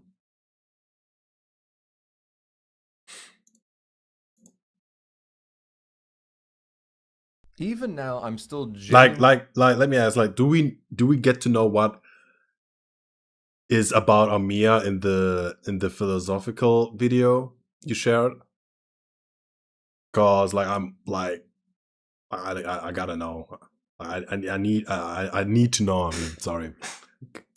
surprised this collab happened. Know. Like, I gotta know. I read all the Arknights stories related to this event to prepare for it, played through it again, and yet I'm still a little shocked this came to be. Because Arknights is legitimately one of my favorite games of all times. Not one of my favorite gachas, nah, favorite games. I think it's a masterpiece. So to see a game I've been playing for almost 5 years before I even got into making videos, collab with a series I've been playing for, damn, at this point 4 years, literally feels like I have used all of my luck to manifest this, and because of that, in the next 8 days, a plane's gonna crash into my home and obliterate me. I don't know. But because I've been playing these games for so long, there's a lot for me to explain when it comes to the lore of this event. Because no exaggeration, the difference in this event story to people who know the lore of Arknights compared to those who don't is massive. People who don't know the lore will likely view this as an interesting story that I didn't play this as like. It's crazy. In such a way to where people who looked are awesome. vaguely familiar with either game can enjoy it. But if you know Arknights lore, unironically, this event has some of the most important lines to answer the main question the entire story is built around. Now, if you know absolutely nothing about Arknights lore, you probably think I am crazy after saying that, because at the end of the day, the Seaborn, what this event is centered around, ain't even like a main story thing, bro, they're a side event. So then the question is, how is this event so important for Arknights lore, yet someone who doesn't really know it can still enjoy it? How can those two coexist? Well, the short answer is, PM has a go-to team of writers. The long answer is the rest of this video. Because when it comes to Arknights, the best 8 minutes behind right now, but that's really cool that they got a cure for the orthopathy.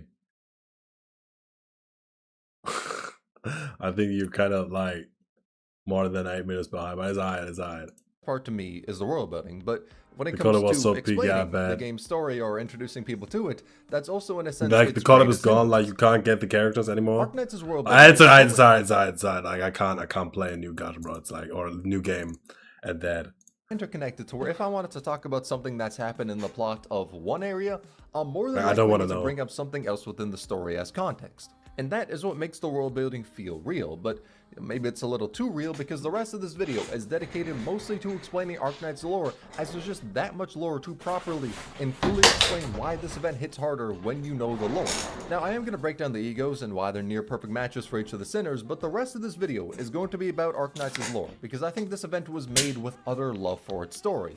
And sure enough, my thoughts on that were confirmed when Ji-hoon, the CEO of Project Moon and director of Limbus Company, whipped out his Arknights account on stream and showed how developed it is.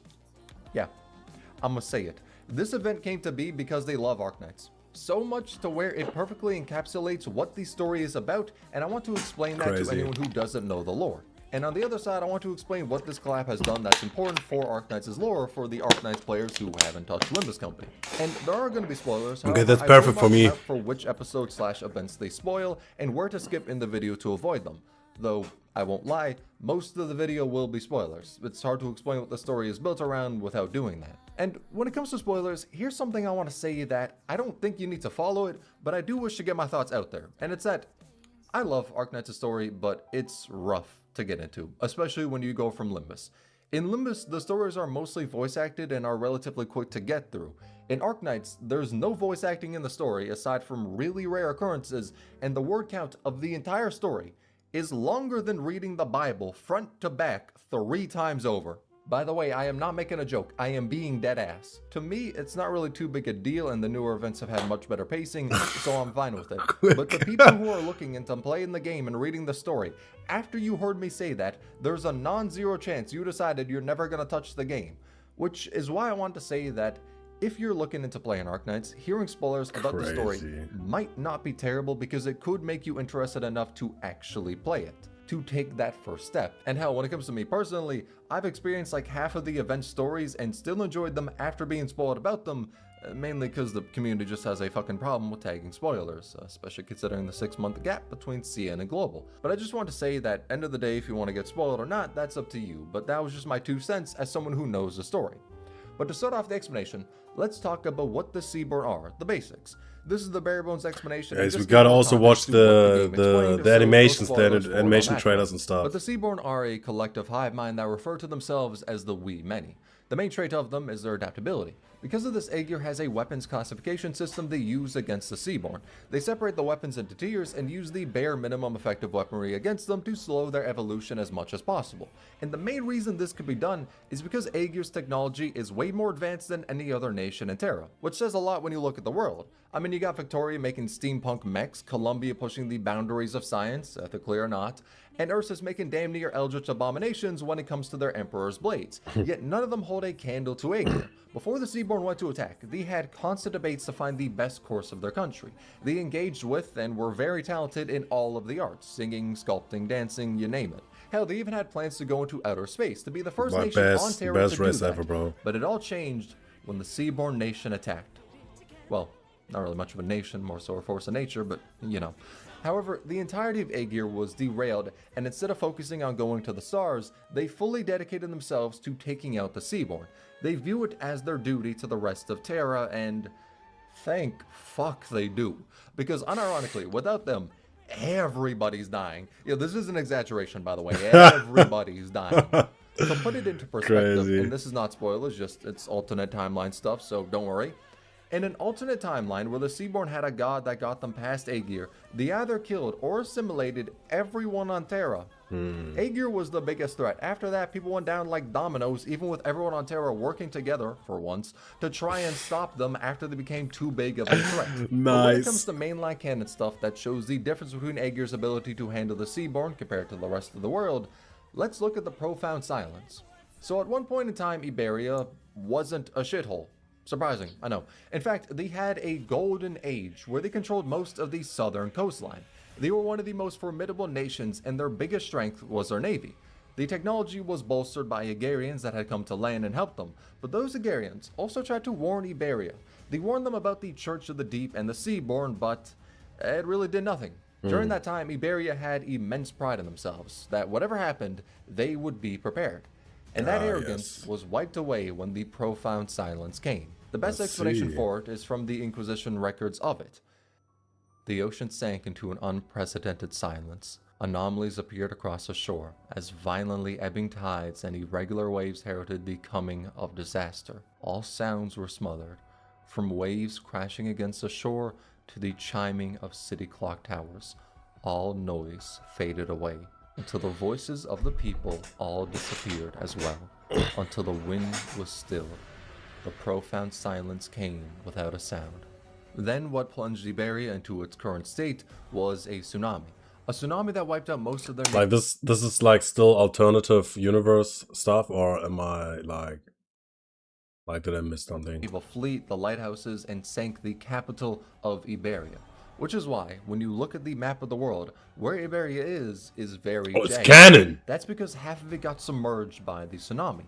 The islands you can see in the sea were once peaks of mountains, and the Seaborn took control of all of that water. Now, because Iberia had its country upended, there was a vacuum in place of Oh, okay, I the government. see. And this led to the Inquisition being formed, and their politics were...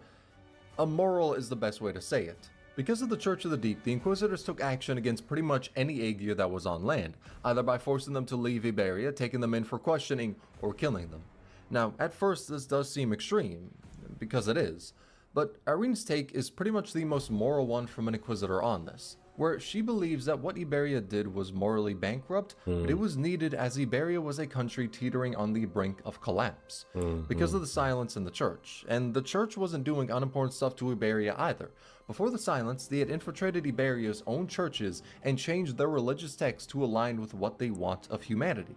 And after the silence, went around to people of Iberia and preached to them that their current suffering was just another step before they reached the utopia of assimilation into the We Many. They essentially were drawing the blood out of an already near passing body. But it's for this reason why what Irene was saying and doing at the village in the collapse seems extreme for Limbus players, while Arknights players could understand that it's necessary. Because the Seaborn are capable of ending the world, and the Church of the Deep is aiding them constantly and has roots so deep in Iberia to where it can never fully be drawn out. But that is it for the basic explanation. Now I want to talk about what the collab didn't cover, namely why the much Seaborn to came take to in be. right now. So spoilers for Babel, all main story chapters before it, so 13 to 0, and Path of Life. To be fully clear, what I'm about to explain also appears in chapter 14 and 15, but if you've read Babel, that would explain this plotline, and those chapters just call into it more, but I'll dive into the spoilers of those later and mark out when. But if you don't want to be spoiled, skip to here. These are major plot spoilers. It's okay, but the bro. Seaborn have the Thank goal you. of survival. Above all else, they're a hive mind centered around surviving, because they are one of the very few ways to preserve civilization. The biggest plot point of Arknights is the survival of the predecessors against the observers. The predecessors are a tier 3 civilization that travels throughout the universe, and the Doctor is a part of this race. They land on Terra and start to build life up on that planet. The reason Terra has animal races is because of them. As an umbrella term, they're called the Terrans, and the predecessors brought them to Terra. And they're even the reason they look human. So essentially, to Terra, the predecessors are gods. Not within the sense of having some godlike powers or being revered by the people or anything like that. What they do is still physically possible, and not many people know about them. But it's the technological differences between the predecessors and the Terrans which make the difference between these civilizations so vast. And the observers are, well, the best descriptor is the word of the Doctor before their amnesia. They equate civilizations and their growth, schemes, machinations, triumphs, and glory all to a tranquil forest, where a tree represents a world or a collection of planets all host to the same civilization. That tree represents all of its people on it, and in this forest, the predecessors are also just a tree, and the observers are the lumberjack. The trees do not know the origin of this lumberjack, do not know why it cuts them down, but they can do nothing to stop it. That is the difference between them. We do not know what the observers are, we do not know why they do what they do, we just know that even though the predecessors have technology that can have them travel throughout the universe, they view the difference between them and the observers as they are the lumberjack and the predecessors, hell, every civilization in the universe, are the tree. Which is also where I want to clarify. If you don't know the lore of Arknights, you may think, with this being the central conflict, it's a story like Gurren Lagann or something like that, where humanity has to come together and go into the cosmos to fight them, and it's very much not like that. It's a character-driven story, either from characters dying for their ideals, fighting against their fate, or atoning for what they've done and what the world has made them do, but also because the threat of the observers is not something they can fight.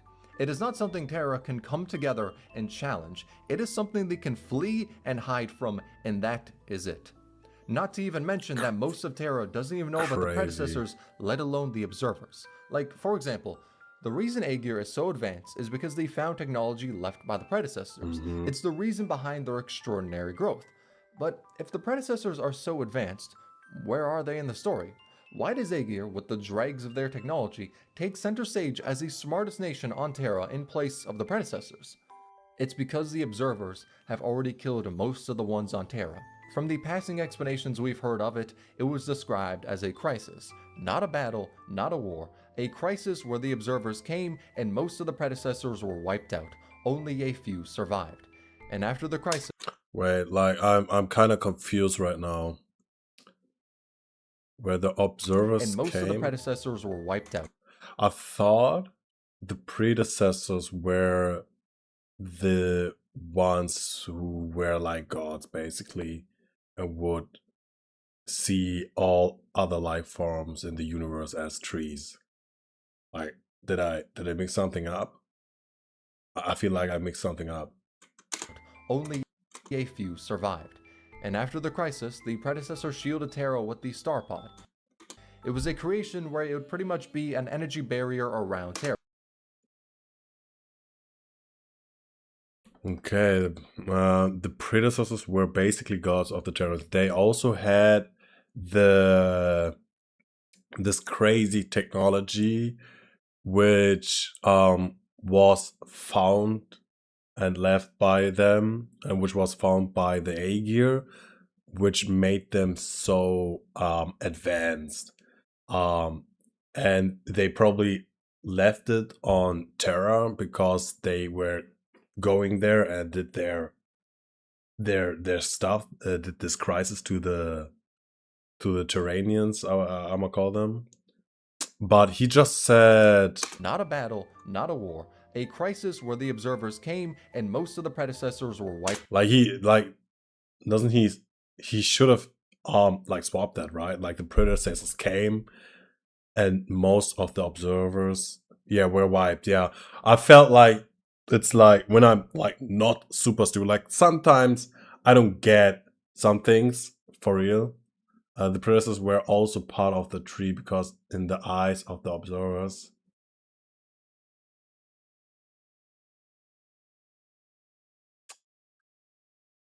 the observers are the lumberjacks.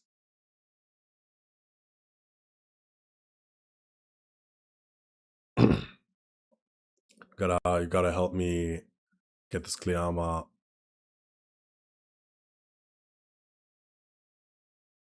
Maybe I'm gonna go back a little bit. It's a world or a collection of planets, all because I wanna get this. The same civilization. That tree represents not in the sense of having some godlike powers or being revered by the people or anything like that. What they do is still physically possible and not many people know about them. But it's the technological differences between the predecessors and the Terrans which make the difference between these civilizations so vast. And the observers are, well, the best descriptor is the word of the doctor before their amnesia. They equate civilizations and their growth, schemes, machinations, triumphs, and glory all to a tranquil forest, where a tree represents a world or a collection of planets all host to the same civilization.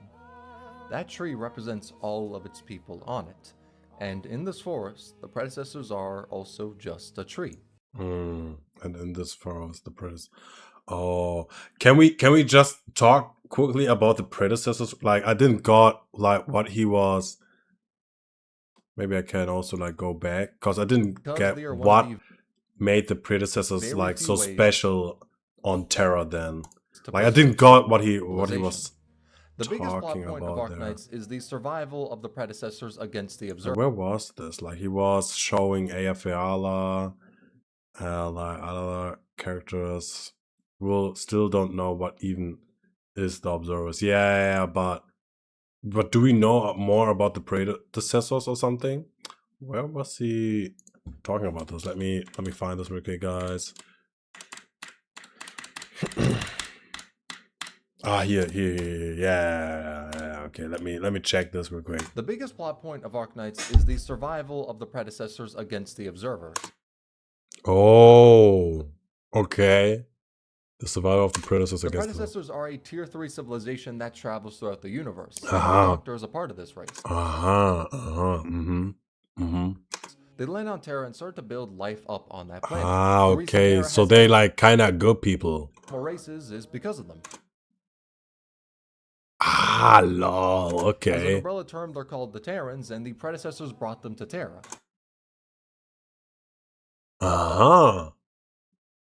Okay, I get it. Okay, I get it now. Okay. And they're even the reason they look human. So essentially, to Terra, the predecessors are gods. Okay, now I got it. Okay. Sometimes, bro, like, it's hard to get all this information right for me. So sorry if I have like something to do a break or go back. All right. So let me find the place where we left off. The observers have already killed most of the ones on Terra. From the passing explanations we've heard of it, it was described as a crisis, not a bad.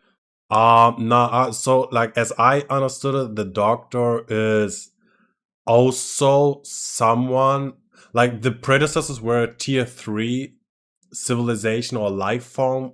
A tier 3 civilization just means that they can like travel through between planets and stuff.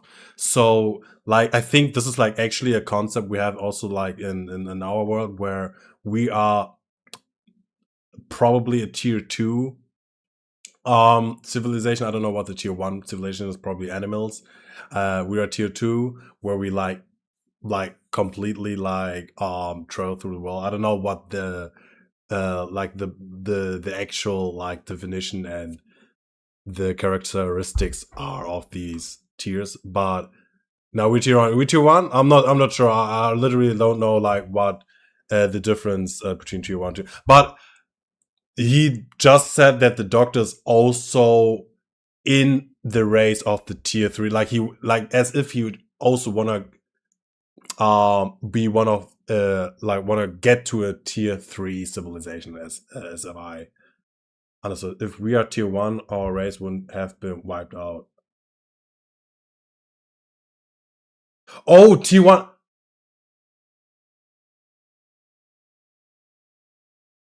Doctor is an alien for real. Like tier 3 is like high, right? And tier 1 is like low. The Doctor is also part of the predecessor. Oh, he's also part. Okay, for real. Yeah, the Doctor. Yeah, okay, then okay, he's also okay.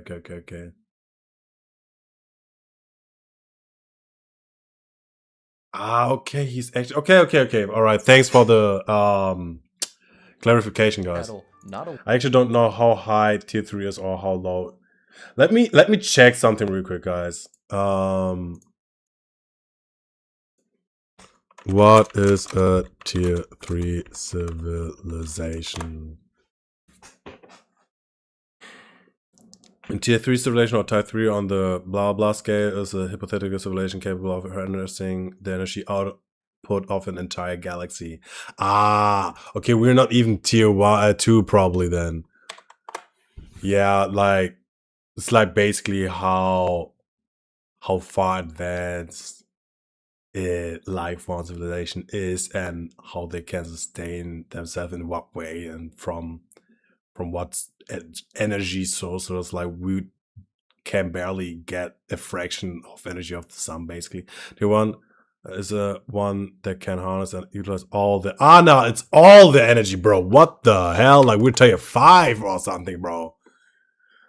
Okay, tier 1 is like the highest. Okay, so the mass is the entire multiverse, bro. Like what are we, bro? Like are we 7 or like God? Am I stupid, bro?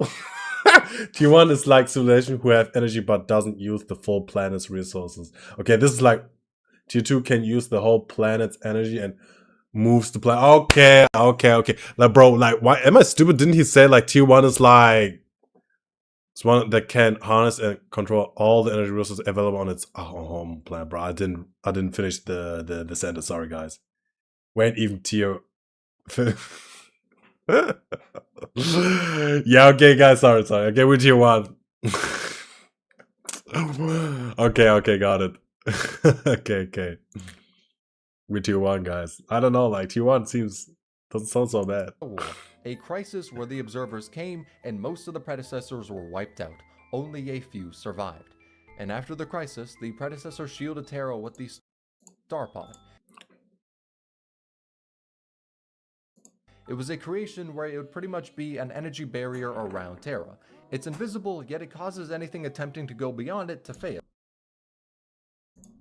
Because of this, any aircrafts in Terra need to operate at lower altitudes.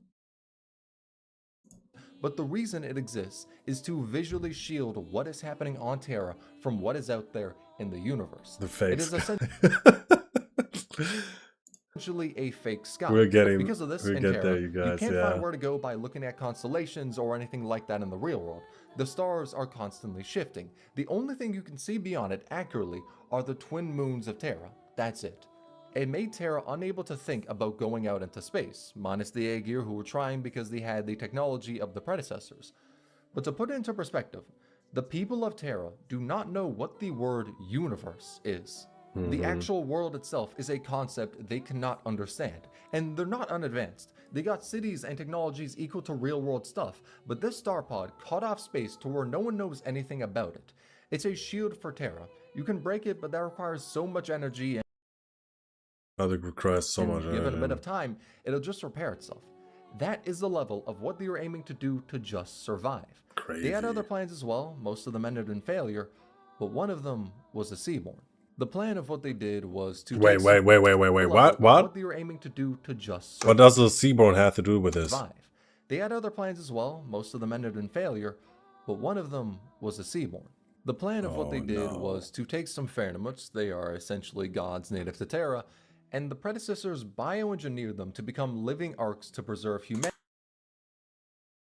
Bro, what are you doing, brother? From the observers. The ones who were meant to be... Wait, sorry. Them to become living arcs to preserve humanity from the observers. From the observers.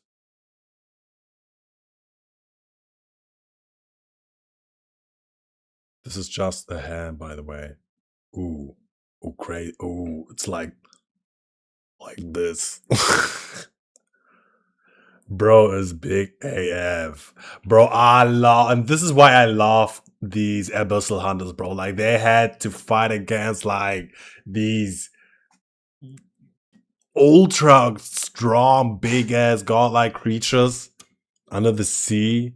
Damn, so cool. The arc came to be known as the Firstborn.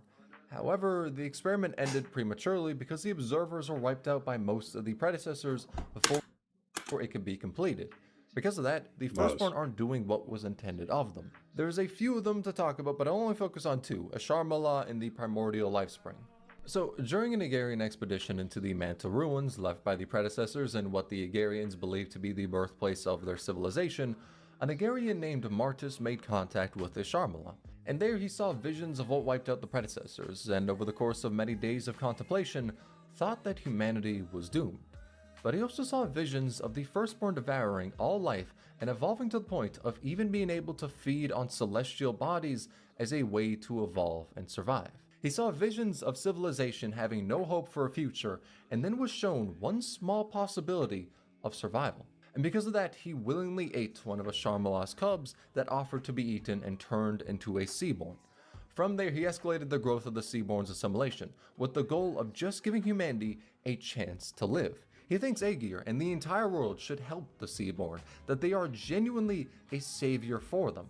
Because of this, the Church of the Deep was founded, and in the collab, Nigtmares thought they were a necessity. Bro, there was so much information. Oh. Bro, I gotta roll back and get, like, who had this vision of their civilization. An Agarian named Martis made contact with Asharmala, okay, and there he saw visions of what wiped out the predecessors. And he thought that the Seaborns should be helped. And over the course of many days of contemplation, thought that humanity was doomed. Yeah. But he also saw visions of the Firstborn devouring all life and evolving to the point of even being able to feed on celestial bodies as a way to evolve and survive. Yeah. He saw visions of civilization having no hope for a future, and then was shown one small possibility of survival. Yeah. And because of that, he willingly ate one of Asharmala's cubs that offered to be eaten and turned into a Seaborn.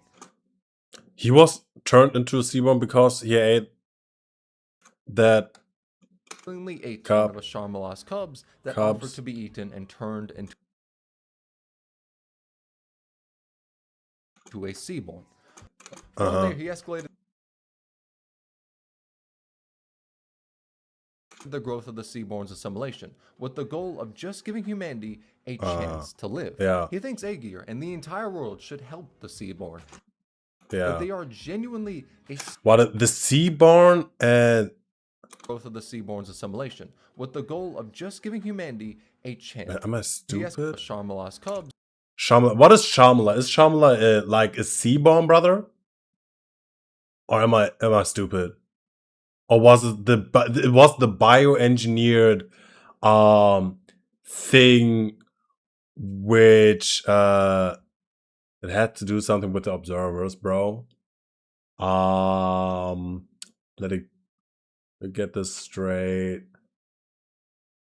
Shamala is one of the firstborns. The firstborns. Firstborns. And are the Seaborns like kind of like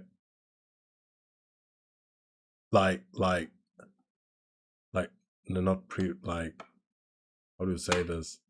Like, do they come after the firstborns that offered to be eaten and turned into a Seaborn? From there, he escalated the growth of the Seaborn. Basic Seaborn gods, yeah. Assimilation, with the goal of just giving humanity a chance to live. He thinks Aegir and the entire world should help the Seaborn, that they are genuinely a savior for them. Because of this, the Church of the Deep was founded, and in the collab, why mayors thought they were a necessity. Though the Church of the Deep's efforts are what led to the profound silence, because the tsunami that wiped out half of Iberia wasn't a random natural disaster, it was the primordial lifespring, which was a firstborn that became one with the sea after dissolving into it. Yo, what the fuck, bro? And the Church of the Deep tried to revive it, causing the tsunami that wiped out Iberia. What? And if it could merge with a Sharmala, it would cause the entirety of Terra to be flooded. Then they would be assimilated into the wee many. So the point of the Seaborn is, they're a possibility for be assimilated into the wee many. So the point of the Seaborn is, they're a possibility for survival, one avenue to survive the crisis, but because they weren't fully completed, their goal shifted from being an arc into what they are now. And what the Church of the Deep say isn't a lie. Objectively, they are a way to survive. But that returns to the central moral question of Arknights.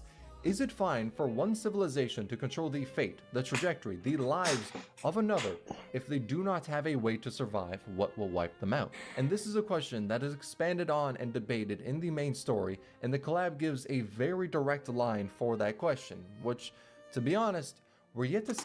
Yeah, the entire sea is the firstborn. Yeah, that's crazy. Bro, it's so cool. Like the story, what they come up with, it's so nice. Even the main story of Arknights do. So this is me saying, the spoilers from here are going to include chapter 14 and 15, so if you don't want to be spoiled about those, skip to this time on screen. They are major spoilers. As I said earlier, the Doctor is one of the predecessors, though I won't call them the Doctor for now. That's crazy. Instead, I'll be calling them Oracle, because that's what they were known as to the predecessors, and it makes a clear distinction between the Doctor before amnesia and after amnesia. Okay. They're the same person within the body and all that, but I'll be using different names to help distinguish the mental state they were in regards to amnesia. However, they came with the predecessor Satera and their closest travel companion, though in her words, even explaining their relationship as intimate would be a belittlement of it, was Priestess. And just like the rest of the Yeah, that's wild. His travel companion was the priestess. Their relationship as intimate would be a belittlement of it, was Priestess. And just like the rest of their civilization, they were looking for a way to survive the crisis. The answer the two of them came to, what they made for civilization to survive, was Originium. Originium is the lifeblood of Terra. It's responsible for the energy of it, the development. It's what causes people to become infected, and it's what even shaped the cities of Terra. Yo, that's crazy, bro. To be on nomadic platforms so they can escape catastrophes which happen as a result of Originium dust. A combination of what? Those, like, you mean of the priestess and the doctor, bro? I wanna hear this again. And just like the rest of their civilization. Damn. Okay. Let me get some light.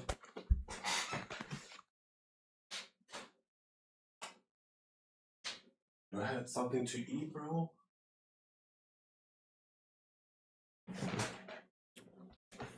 Damn. Guys, like, this is getting ultra interesting right now. Okay, I gotta rewind a little bit. Distinguish the mental state they were in regards to amnesia. Yes. However, they came with the predecessors Satera and their closest travel companion. What is Satera, guys? With the predecessors Satera, bro? What does he mean by that? Sometimes, like, the subtitles, it's like, no, it has like wrong words because like it can't translate it, probably because it's like AI and stuff, but Dr. Hella smart, bro. Ah, the doctor's name. Okay, the priest's name. Okay. In her words, even explaining their relationship as intimate would be a belittlement of it, was priestess. And just like the rest of their civilization, they were looking for a way to survive the crisis. The crisis to survive the attack of the observers, if I'm not mistaken.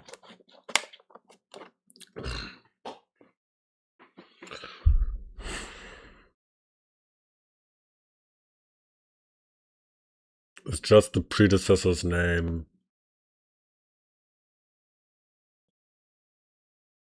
Don't get it. It's just the predecessor's name. Like which predecessor's name? Like there are like multiple, right? Or is it all Ray's name? And just like the rest of their civilization, they were looking for a way to survive the crisis.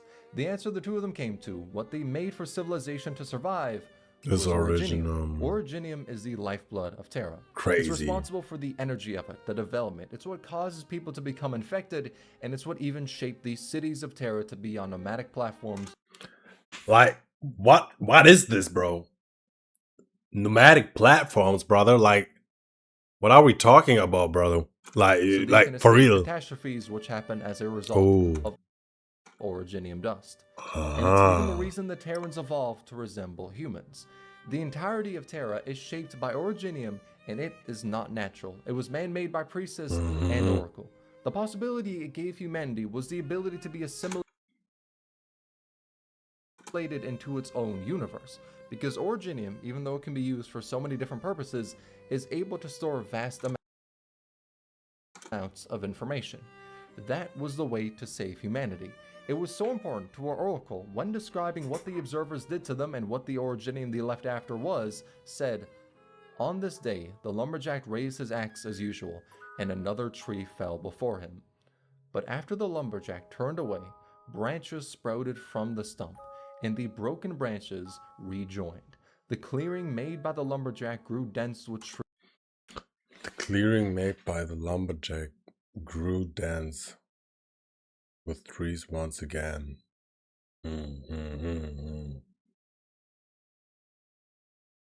Nomadic platforms like their cities got wheels, vroom. Other cities that move on the fly because of constant catastrophe. Yeah, cities are constantly moving. I see. Trees once again, and it didn't stop there. Transparent resin engulfed a forest that only existed in stories. Soon, before you, only a beautiful amber remains. Originium will become the beacon, condensed by our civilization. If one day, other life forms in the universe lose their homeland and seek a way to resolve their plight, they will witness that we once shined, we once resisted, and this is where we rest. We once delivered a gift to those who came after us before our annihilation: hope. But this is where Oracle and Priestess had a difference. Oracle viewed it as a possibility for life to take, a beacon of hope, but not a contract civilization signed to participate in since they were born. Originium should not be forced on civilizations like a bitter pill they need to swallow. It is simply something that, if they choose to, can save them. However, Priestess thought that to properly preserve civilization, all information needed to be stored in the assimilated universe. And this difference in ideology is what led to the turning point in the story. Bro, this is like this is huge information right now for me. Like, damn, this is so interesting. So how I understood it is like he understood it's like also can do harm Originium, and he wanted to give the following civilization, like civilization, I'm gonna call them, who came after them, the choice if they wanna use Originium to save themselves or not. Am I wrong, or is this like kinda what this was about? And I also have a different question. The daughter gave Okay, future generation choice. Yes, you're right. And what calamity is originum exactly? Like, for what calamity or crisis is originum supposed to help them? Like, is it for the? It's not even for the observers, right? Is it because of the Seaborn? It's because of the Seaborn firstborn stuff. The observers, but is it because when the observers might come again?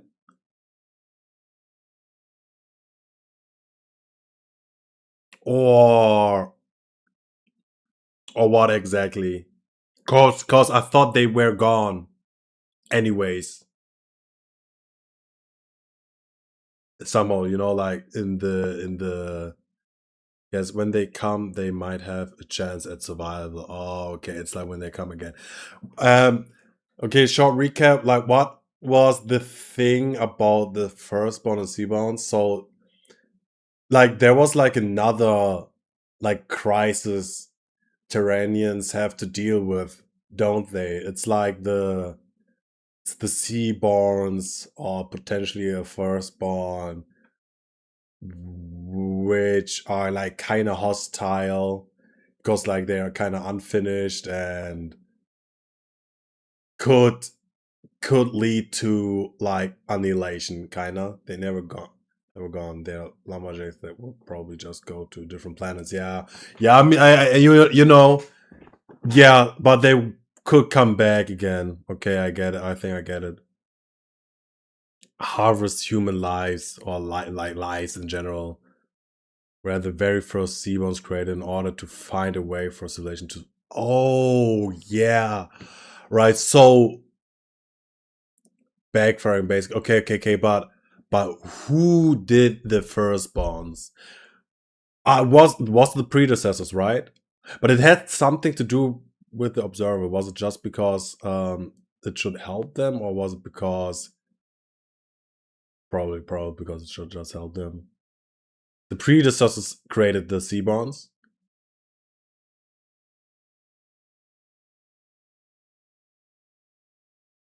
It was the predecessors who made the first ones. Yeah. Later universe. Bro, that's super interesting. Yeah, okay, Impact Law is also probably super nice. This is also like bro, it's just too slow, bro.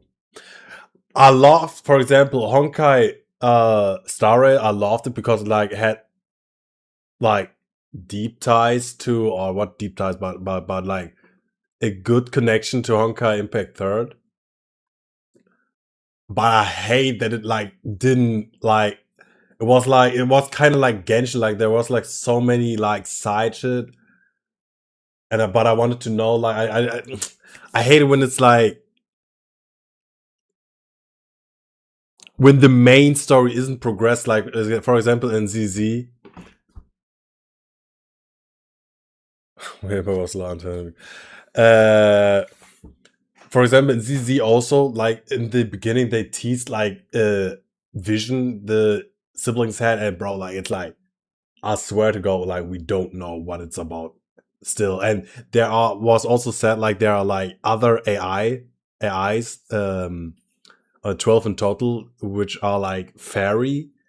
And I'm like, damn, bro, like when will they meet like another AI? And I don't know, like, but bro, like when will this happen, bro? You know what I mean? Like this is like kind of annoys me. I don't know. In Arknights is I don't know why it didn't annoy me, but it doesn't matter. All I know about Honka is gay Yuri and Kevin the Goat. Like who was Kevin? Oh yeah, Kevin, bro. He was in Honka story. He is I forgot how he's called. Let me go to the toilet real quick, guys. Future example.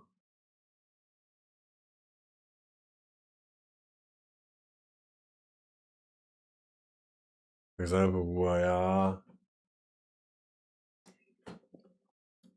I mean, yeah, I don't know.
Alright, guys, I'm back. Woo! So, damn, I already made the connection that guy thing is the lumberjacks law.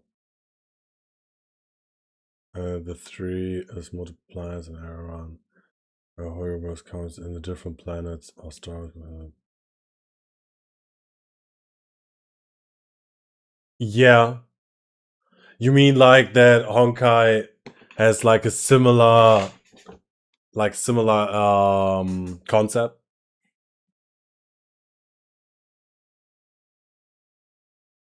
Yeah. I like this is also what I like about Arknights, I suppose. Similar concept is what you're saying. Okay, yeah, interesting. Okay, let's continue. I'm gonna roll a little bit back. But not a contract civilization signed to participate in since they were born. Wait. Originium should not be forced on civilizations like a bitter pill they need to swallow.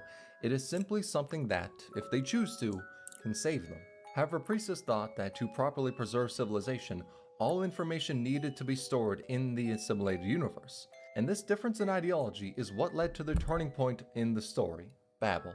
To give a brief explanation to set the stage, the Sarkaz were the first race on Terra to touch Originium. That made their fate tied to the assimilated universe, and whenever a Sarkaz died, they would go to that universe. And thousands of years after that connection was made, Theresa became the king of the Sarkaz. And that is not just a title. All kings have the Black Crown and can see information and memories stored of all the Sarkaz kings prior. Oh, crazy. Theresa, after going through these memories for many years, finally found that the Sarkaz are slaves to Originium. Give me a sec, guys.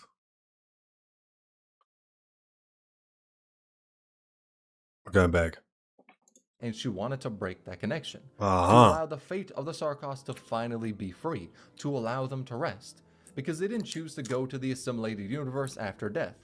But because they touched the first Originium, all Sarkaz have, from the moment they were born, been bound to it after their death. So breaking it was her goal, and Babel was how she would mend the civil war with her brother and unite the Sarkaz in this goal. And to help achieve this, Kelshi woke up Oracle from their sarcophagus. He's talking about Kelser, isn't he? This goal. And to help achieve this, Kelshi woke up Oracle from their sarcophagus. Is he talking about Kelser, guys?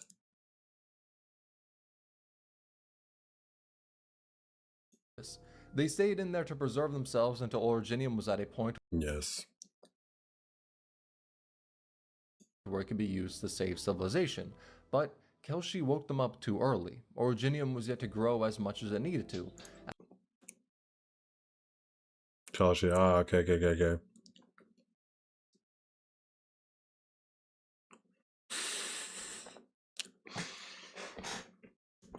Kinda, I suppose. At its current state, it cannot assimilate everyone to escape the surveillance of the observers. But the Doctor traveled the land to see Terran civilization, see what has surveillance of the observers. But the How can the observers surveillance them? I didn't got that. And Kelsit woke Sarkaz woke them up too early. Why though? Kelshi woke them up too early. Originium was yet to grow as much as it needed to. Okay. At its current state, it cannot assimilate everyone to escape the surveillance of the observers. But the Doctor traveled the land to see Terran civilization. Okay, I get what he means by surveillance, I think. See what has become of life after thousands of years in stasis. The Doctor traveled the lands and came to love Terra, but also came to be ridden with guilt. Because with all the suffering caused from Originium, they were the source of it. They were the one who helped make Originium. And then later, when they learned of what Theresa planned to do, cut off the Sarkaz from Originium, essentially ending the beacon of hope right then and there, they came to a crossroads. Do they let Theresa do this and doom the predecessors that have survived in sarcophagus to death? Because her stopping the project would cut off that lifeline of Originium being able to save them. Or do they stop Theresa and condemn all of Terra to be consumed? Okay, guys, I gotta roll this back because like this is like huge info. Again. Cut off the Sarkaz from Originium, essentially ending the beacon of hope right then and there. For them. They came to a crossroads. Do they let Theresa do this and doom the predecessors that have survived in sarcophagus to death? No. What do the Sarkas wanted to do? I'm not sure if I... What was their plan? Like, do you know, guys? Maybe I didn't catch that.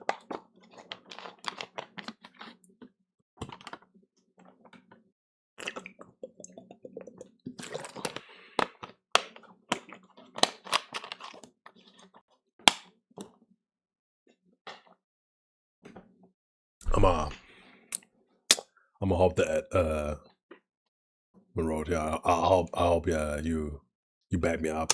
Do they let Theresa do? The Sarkas was the first race who contacted Earth and established a connection to the assimilated universe. Yeah, whatever the assimilated universe is. Hey, I got this. But what is it? What they wanted to do? What would? Don't know what I wanted to use another word, but what is it? What they want to do? What would fuck the predecessors over? I don't get it. They were basically an innocent bystander, and the king wanted to sever that. Oh, yeah. So if they would do this, they wouldn't have the means anymore to use Originum for the like observers later on. If I'm correct.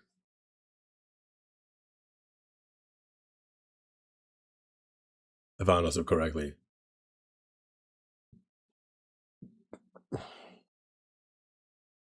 This and doom the predecessors that have survived in sarcophagus to death? Because her stopping the project would cut off that lifeline of Originium being able to save them. Okay, I got it. We stop Theresa and condemn all of Terra to be consumed in Originium. Whatever their choice was, they held the fates of so many lives. On one path, Oracle would condemn all remaining predecessors to death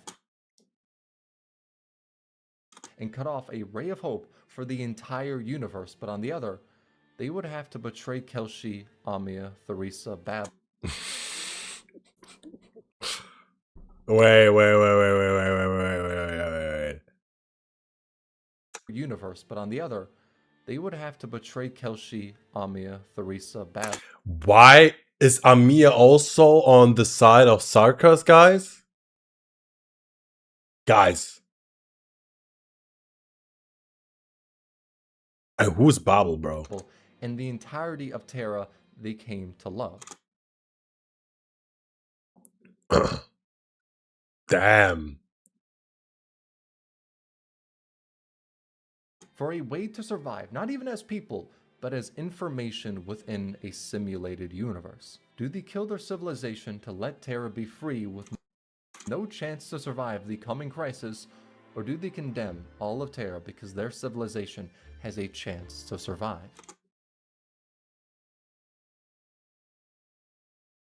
Bro, that's crazy. Amir was found in a wreck and came to Babel after Doctor and rescued her. Okay. Amir was found in a wreck and came to... But this was like when we played the story, like after Doctor woke up, like when Doctor was Doctor in that Oracle.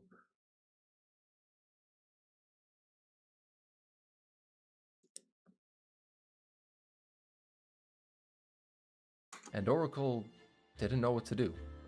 But this is where Priestess's influence kicked in. See,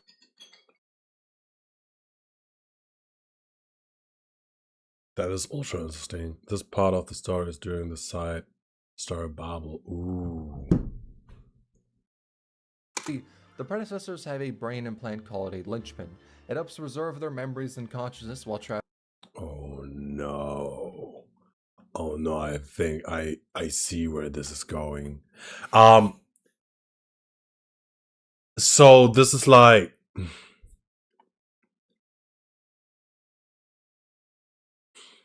So how I understood it is like that Amir's also... Doesn't matter if she wanna work with the Sarkas together or not. But I suppose she's also suffering under the influence of Originum. Is there something that I don't understand right now? Amiya's not Sarkis, I know, but I felt like she at some point meets them, talks to them, and I thought because he said Oracle would betray them, but like it's like not he would betray them because they all work together, Amiya and Theresa and Kelsey, but because they're just on the other side, it doesn't matter if they work together or not. Okay, yeah, let's play it. Let's go further inside. Terra be free with no chance to survive the coming crisis, or do they condemn all of Terra? Blackcrown became the king of Sarkis, a lot of fiends. Yeah, this is what I also saw basically. Why did she inherit it though? Like, if you can tell me within like 2 sentences, but because their civilization has a chance to survive, and Oracle didn't know what to do.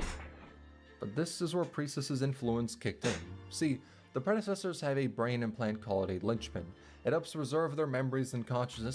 They really will. Okay. Nice.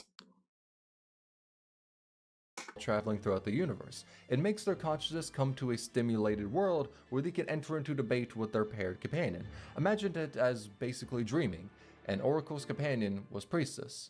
But this comes with a risk where if one's linchpin was modified, it can nudge that person into doubt and follow what the other wants them to do.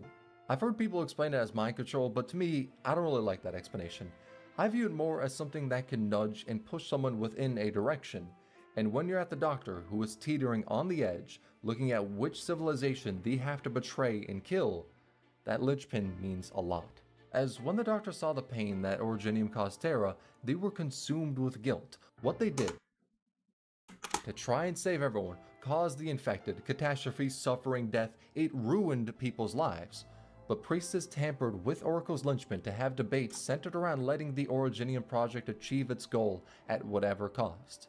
And these debates made Oracle question themselves and, in a sense, corrupted them until they reached a breaking point and had to make a decision. I am rather fortunate. I have been able to leap across the millennia to communicate with them. I have even considered myself one of the people of this land for a time, experiencing their past and future. Oh good. But in the end, I am not of here. I have begun to feel uneasy about Theresa's efforts. If the Originium project ends in failure, no. Even if it is merely postponed for a time, Theresa, Kelshi, even the future that I promised Amiya, the inhabitants of this planet, some of the few life forms known to us, are but illusions that will break at the slightest touch. I have been lying to them and to myself for a very long time now, but how will I explain it to Kelshi, or to Theresa, or Amiya? Am I supposed to tell them that all the pain they have been through is the key to their salvation and they must stop fighting? That all of Terran civilization is a fleeting dream, and only by being assimilated into Originium will we have the opportunity to avert our fate? Seeing the lives of those they call the infected dissipate like smoke brings pain to my heart. It has long been a common sight on Terra, but it always marks the end of life. Sorrowful and cruel. It has been too long since I've heard a voice full of life. I can't just see them as unexpected sparks, but what I see cannot be called a warrior's death. Rather, they have given in to the Originium's assimilation, passing through death to join the assimilated universe, a chance where life can break through the deepest darkness. Should I bow in silence at their deaths, or should I quietly rejoice at the smooth progression of the project? It is for this reason that Theresa dedicates herself to her research. Kelshi, or Amaten, has also chosen to believe in the potential of Terra, chosen to resist Originium and put an end to war. But what about me? The Originium project was built upon the efforts of countless generations, and in that time, billions of our compatriots have died, all in exchange for a mere 10,000 years that I've spent waiting and waiting. And now... Bro, what is he that he can live for so long, bro? Now, the flint and tinder are in my hands. After all the long years, how could I abandon it? Guys, I was thinking, sorry for interrupting, but I was thinking just now, like, imagine with some occurrences happening that in Endfields we have to like fight the doctor somehow. Like, would it be this cool? Like, I don't know, like that we like, I don't know. Someone like in my head was like ultra nice. Rosca, what?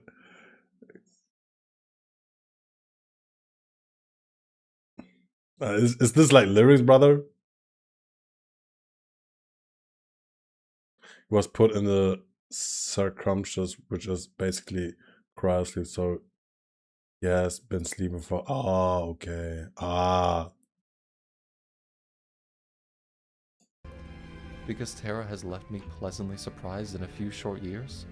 Because of the choices that Theresa and Kelshi made? Even if Amia has moved me to compassion, would I not have been the selfish one all along? They awakened me to be their salvation, but in truth, I am destined to bring them to annihilation. They awakened me, their destroyer, as if I was their savior. That's crazy. Amia, Kelshi, what should I do? Priestess, what should I do? And those debates with Priestess sets Oracle on the path to betray Theresa. They meet with her brother, Theresus, and try to work together. The goal is for Babel to fall, so Originium can consume the lands and their civilization can survive. Destroy Babel. Crazy, brother. Crazy. Like what, brother, though? I didn't catch that.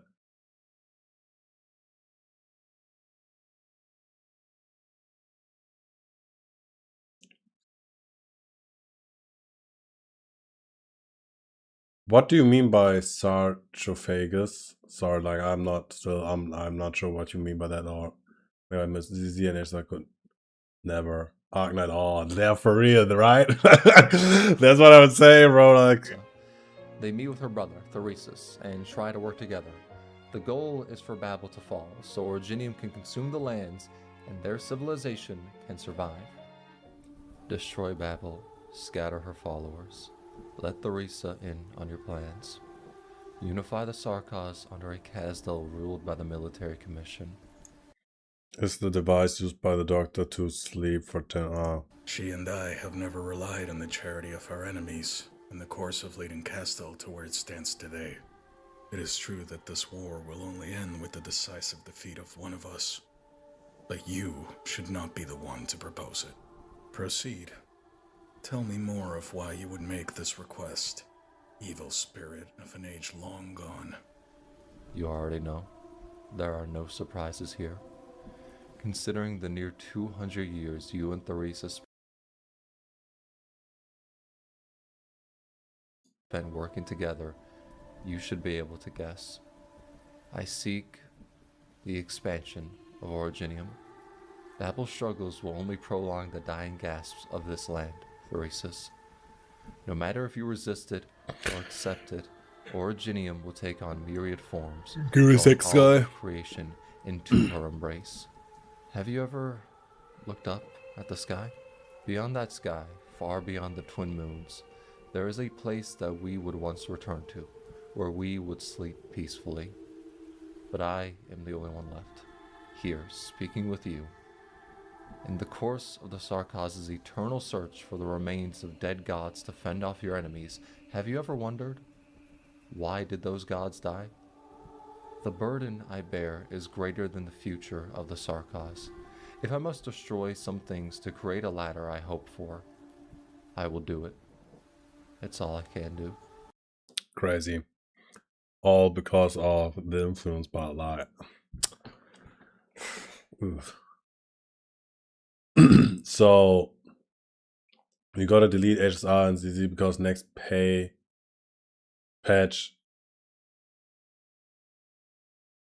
not 3.0, you need those 2 games fines for that 3.0 patch. For Within Waves? Yeah, nah, bro, it looks awesome. Like the characters especially look awesome. But I'm dedicated to Endfields, brother. I'm sorry, I need to delete all that shit, bro. I've already hesitated for far too long. Destroy some things to create a ladder. You speak lightly of sacrifice. Nothing light here, Theresis. Believe me when I say you couldn't even conceive of what I've been through. Legit. And where do I see your sincerity for our cooperation? I require an even more direct means to advance this war to the next stage. If you wish for the Babel members to be spared, then so be it. The military commission promises you that as long as Babel concedes defeat and departs Castel, we will not exterminate those who desert or surrender. But you know what you must do in return. You know what I ask of you. If you truly wish to save the many who stand by your side, make them willingly admit defeat and surrender to me.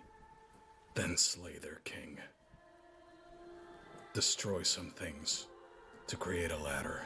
Theresis only agrees if the Doctor creates an opening to kill Theresa. Her being assassinated is the only way for Babel to fall and the Sarkos to be unified under his banner. And Oracle, with no other choice, agrees. They lead the assassins to Theresa. She is able to kill them all, but is bleeding to death and given just a bit more time, will die.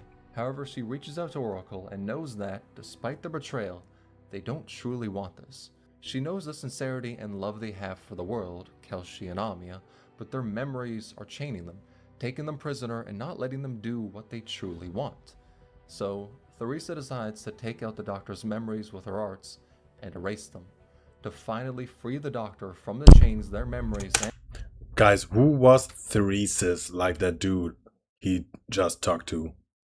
I didn't get it. Like, was it Theresa's brother? And Priestess's influence is... Cause like I didn't got what they were talking about, cause I thought, yeah, I gotta know first like who Theresis was. Theresis is the brother of Theresa, but he just say like no.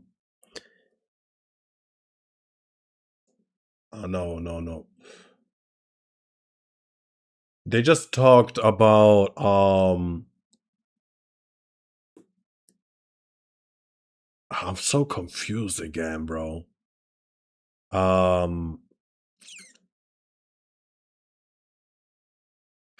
Who, like, didn't Theresa say basically like yeah, bro, I want you to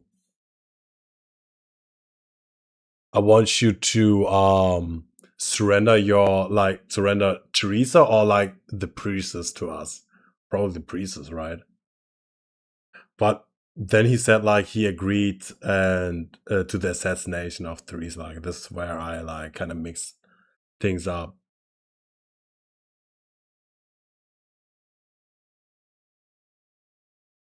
putting on them, to let them decide how they want to live and what they want to spend their life working towards. Your memory has gone, and your soul reborn. A truly terrible trick. But they underestimate your benevolence, your desire for victory. They underestimate us, and what makes Terra so tenacious. Doctor, allow me to call you by this name for the last time. There's wanted to bring down Babel, yeah, and the Doctor gave the opening because Theresa was about to stop the progress of Originum.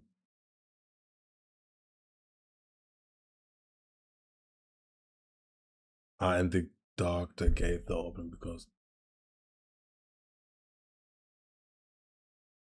Theresa's. So, like, am I right that Theresis worked together with the Doctor, so he's like kind of betrayed his own race, which means like he was on the side, like he thought, okay, I see that we are like we have to suffer this, like originum, but I'm on the side. Yeah, the Doctor betrayed everyone. Yeah, yes, the Doctor betrayed everyone.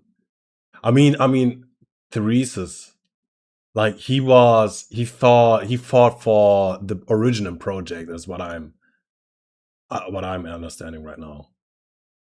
Doctor Sedge.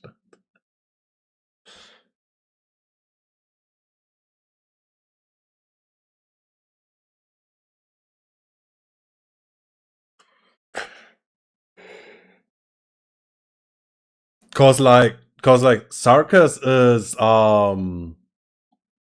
oh yeah cause Sarkis is like basically Babel, not for the original project. This goes where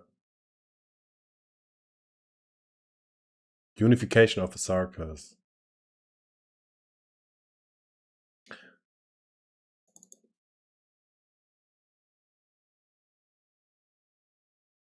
Okay, Theresis wanted to bring down Babel, but who is Babel? And Babel was in the way. Is Babel basically Theresa and the Sarkis who try bringing down the originum?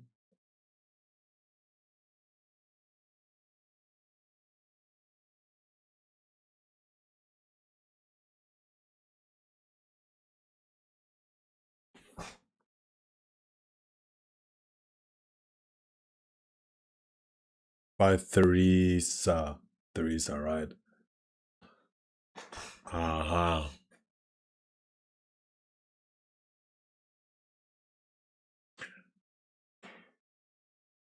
So what I understand is like Theresa wanted them still to work together, basically work together with Doctor, so that they like essentially he tried to stop them.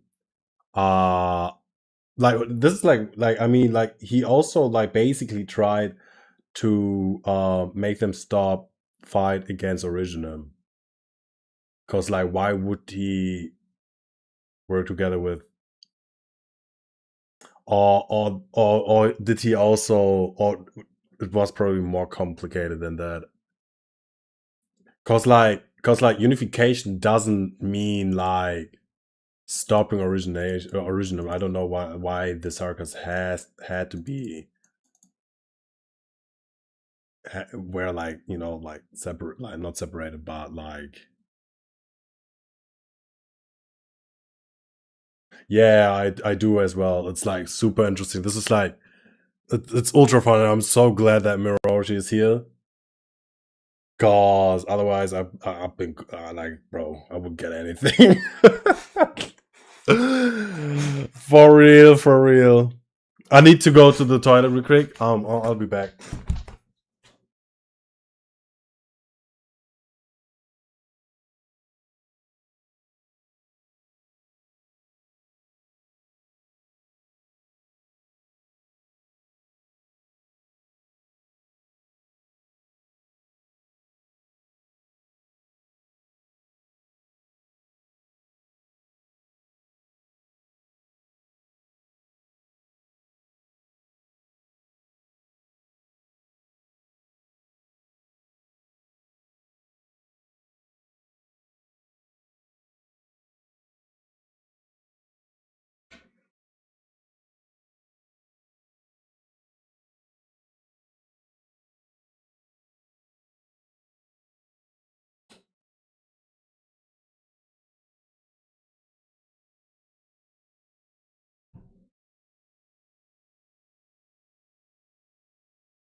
Okay, I get it. Yeah, this is also what I kind of expected. But I mean, like, okay, all right. So he kind of used this. Just bread with tasty butter, actually. I don't know. It's just something in between, because I would need to, like, cook something, and I don't want to spend that time when we're, like, exploring Arknights law. So what I understand right now is then that the doctor exploited Therese's trust, because Therese's goal was not even aligned, but it didn't had anything to do with the problem the doctor had. It wouldn't matter if they are unified or not. I do too. If it's too loud or something, I think I'm gonna mute myself when I munch. Allow me to call you by this name for the last time. This is my little revenge on you. And also, my final gift to you. Memory does not shape who you are. So, with your original self, live again. On this land, see the world. Feel the various emotions life brings. Meet the many people of Terra. Perhaps your journey will start in suffering, and you may never manage to escape the murky moon shadows of this land. But you will always get to see the sun rise. I trust you will find a new solution, one that is truly your own. An answer that sounds just like the murmur Kaltzit and I once heard. A most moving answer. That is why the doctor has amnesia. It was Therese's way to save the doctor, for them to be free. Bro, what Theresa had to go through is like, it's crazy. Like, and the doctor as well, and Theresa's also like was back there as far, like, I don't know, like this all like just full sadness. He wants them to come to their own conclusions about the world and how its future should be. And we haven't yet gotten that answer. In the story, we can vaguely choose who we side with, like small dialogue choices for what we want, and even in an ARG you can debate Priestess and the results show if you side with her or Theresa, and depending on it, a cutscene in Chapter 15 changes a bit, but the story is yet to definitively say where the Doctor lands. They're slowly getting back their memories, but we don't know if they will choose to continue the project or if they'll let Terra fight for their own fate, even though the chances of survival are slim. However, in the collab, we finally hear an answer from the Doctor when it comes to the fate of Terra, saying there's no such thing as absolutes when it comes to the value of life. Survival is the right of all civilization. It should never be up to others to define the worth of life. And that line right there is probably one of the most important ones when it comes to what is going to happen in the rest of Arknights' main story. True. Damn, this is so sad. I get a chill right now, bro. Like, oh my god.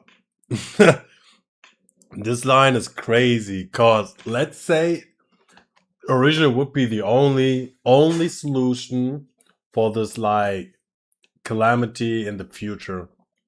This crisis in the future, which stems from the observer, right? Bro, like Terra would have been doomed, like, or is doomed if this is like his actual like stance on this. Yeah. Yeah, I also had like literally a chill. Full spot on the anime now. Nah, not even. Like, this is like, the anime only had like the half. And I think the half is like not even there. I would still watch the anime. I have watched it as well, bro. Maybe you feel a little bit less sad then. Before the main story. Oh, okay. The line hit me so hard, while I wouldn't be bro. surprised if, after everything, the Doctor betrayed Terra and sided with Priestess, we're still yet to get the clearest single line without the possibility of player choice to change it, which shows they're against her. Now, on the other side, I wouldn't take this line as canon because this is a collab and not canon to Arknights, but it still shows the care for Arknights' story that was put into this. I mean, I get it. Okay. I mean, yeah. I mean, whatever. I mean, back in the day, watch party. Yeah, I mean, I have to, right? I think I might do this on Cake. Collab that if I do, I'ma let you know, guys. Because they thought it would be good for profit margins. PM didn't just clock in and go, yo, people in our fandom kind of fucks with Arknight. Let's collab with Arknight and do some very uninspired story for it, like you could see in so many different gacha games. Cough cough Persona 5. Cough cough, the most pumpkin spice latte collab every gacha wants to milk. It isn't a bland and boring story where Dante and the gang get teleported to the land ship and fight some originium slugs while big chilling with the group, which actually, not gonna lie, part of me would have kind of been down to see that, because the only criticism I got for the collab when it comes to the story is the lack of character interactions. Like, there's some funny ones of Kelshi and Foss being hyper nerdy, Dante scaring Ami with wanting her to pop the sinners, Scotty immediately doing that, but there wasn't too many. Though the central plot of the collab being around the right for people to survive and spend I'd like to take your Wu account if you're done with it, so you can focus on Arknight. their life as they want to is so deeply connected to the story Arknights is telling. Either Arc 1, 2, or 3, Babel, Path of Life, Grand Overture, Lone Trail, whatever. It is the most central part of Arknights in the collab. If the plot around it were to be made into an actual story for Arknights, would still be incredibly fitting. You can tell it was made with the current story in mind. If the Cantos and Limbus are meant to make you understand the Sinner better, this collab is focused on making you understand the world of Arknights and the weight behind the morality of the main story. Especially when it comes to Mayors. She wants to give humanity a chance to survive, but knows deep down that the Seaborn, while giving that chance, are inherently flawed. She, just like a lot of characters in the story, are looking for humanity a chance to survive, but knows deep down that the Seaborn, while giving that chance, are inherently flawed.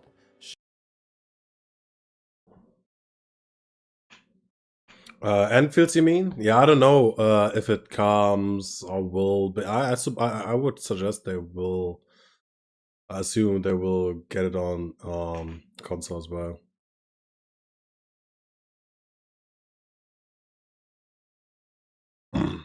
I thought this was canon. She, just like a lot of characters in the story, are looking for a chance to survive and make the world a better place. What she goes through in this event is covered a lot in Arknights' story. It's one about people wanting to lessen the hardship of life and make the world just a little bit better, or a fair place. Well, at least that's one of the topics covered in it, and this collab perfectly shows it. Yet at the same time, it's still enjoyable for people who haven't touched Arknights, and as a player of both, I loved it. But now for another part that I think they went above and beyond on, let's talk about the egos. I am so glad they did not just assign these based on vibes. Like, they could have just taken the easy way out and went, Merso is very Changyu coded cause big man.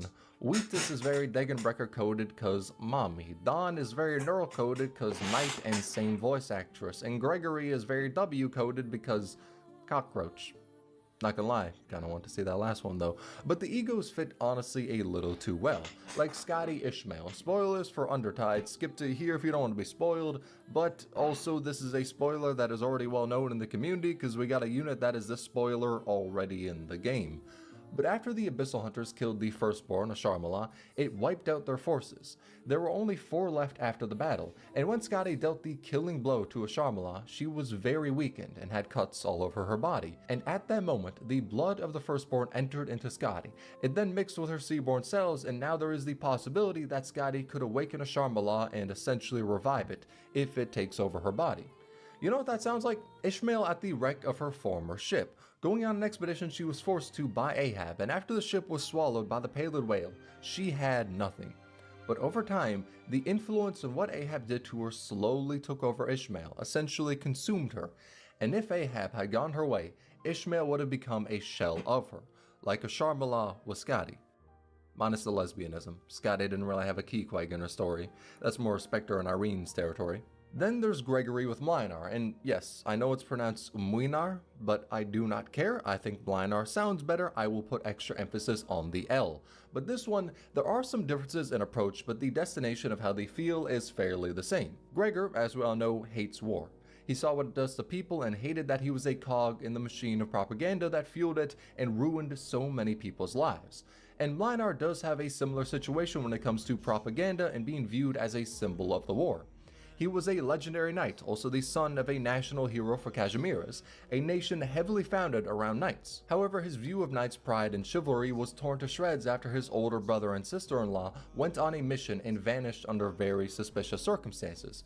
He grew to lament Cashmeres and how it views knights as fuel for propaganda, either for the use of them in tournaments to take sponsors, or for their patriotism when, in reality, Cashmeres is corrupt and far from the image they try to exude. And Gregor lost people he's close with too. Some speculate he even lost his sister. But they're both viewed as noble symbols for war. Gregor hates it because he despises war, and Mlynar hates it because he believes chivalry and knightly glory are all facades to what reality actually holds. But then there's the ego I'm most excited to talk about, Kelshi Faust. Just want y'all to know, on my video I made some years ago talking about which center would get what identity for this collab, I called this shit. I was a pioneer. Project Moon specifically went to that video for inspiration on this. Probably not, considering it's the most obvious fucking choice for an ego, but that's neither here nor there. I will take full credit for it, you are welcome. But Kelshi is a very difficult character to explain, so this will be spoilers up till chapter 15 of Arknights. Skip to here if you don't want to be spoiled. Kelshi is a creation of priestess and oracle. She was known as Amma 10, and her purpose wait. Of priestess and oracle.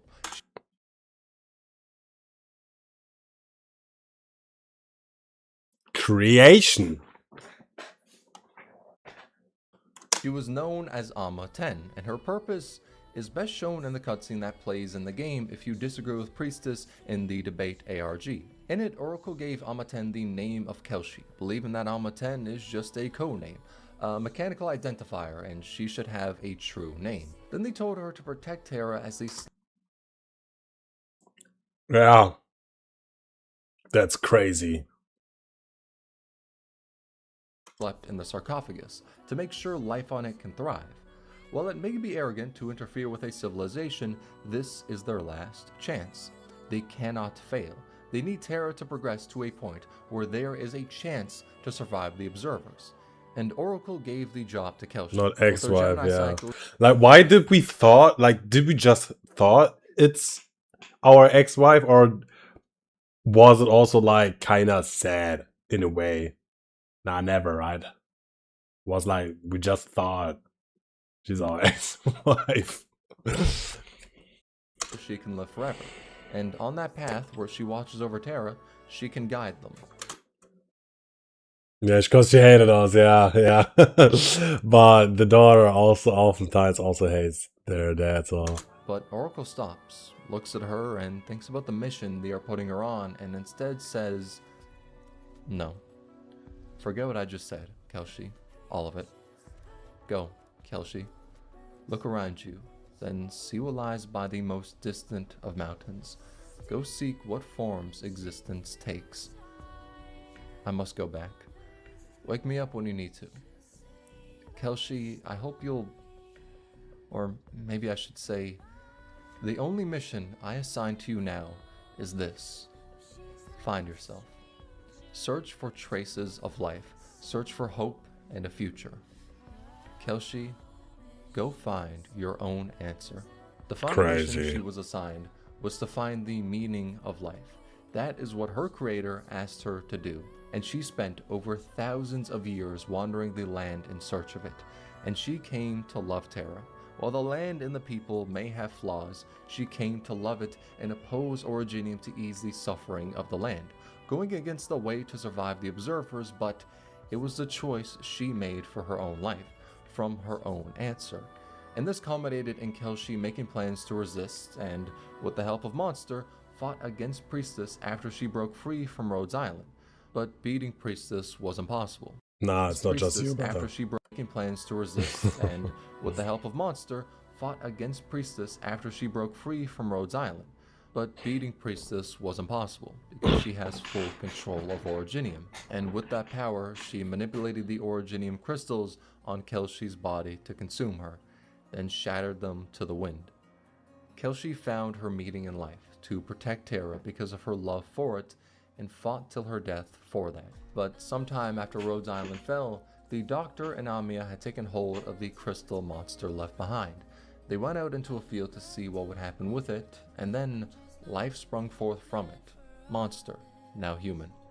And this is who Phos's ego is actually based on. She's not meant to be Kelshi in it, she is Monster.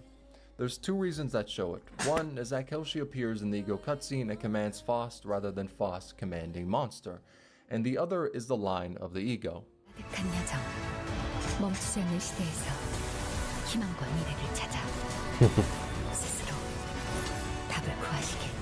That is what she said to Monster in a voice recording that would play in the event Monster was freed from the Gemini cycle that kept Alma 10 alive throughout her thousands of years going throughout Terra. She was given the ability to be free and find her own answer to life, and gave that possibility to Monster.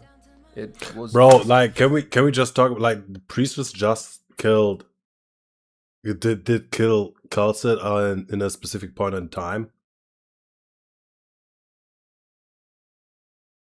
Like, gave birth to another dog. Like, bro. One of the most beautiful scenes in Arknights, and I'm glad it was brought up here for the ego. And the connection for the ego is that Monster knows everything about the world from the eyes of Kelshi, but she hasn't lived it all. Like Phos knows seemingly everything from the Gesellschaft, but hasn't lived it. Now from there isn't too much more to expand on because we don't know that much more about Phos. Her Canto is still yet to happen, but I'm sure when it does, this ego is going to be even more fitting. And for the last one to break down, Honglu with the ego for Ling. The connection is that they both like poems. Okay, so that is it for the video. Glad y'all came out. And okay, I'm just kidding, but like, to be honest, I really don't remember anything about Ling. Like, I read her event, read the event after that. Bro had like 30 lines collectively. She doesn't talk. I know there is apparently a connection to Buddhism and Taoism, but the only thing I know when it comes to that is the one world religion class I took in grade 11, so I'm sorry. I'm sure there's a connection, but I do not know it. The most I can say as of now is that Ling is either at there or very close to enlightenment.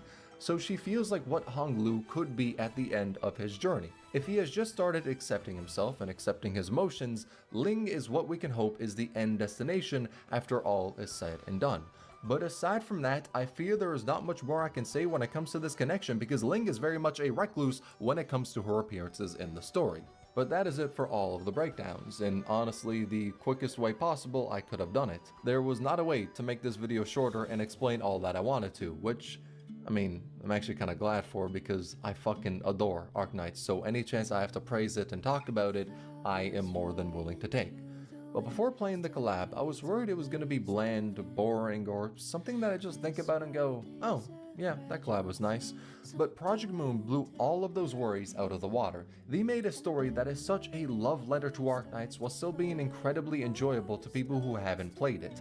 And that is so hard to do. But if you have played it, the collab evolves into more than just a great crossover for Limbus, but something that hits deeply to the main plot. I would have liked seeing more character interactions between Rhodes Island and Limbus, and hell, maybe just seeing more Arknights characters in general. But aside from that, this collab was a masterpiece to me. I'm glad it came from a place of love.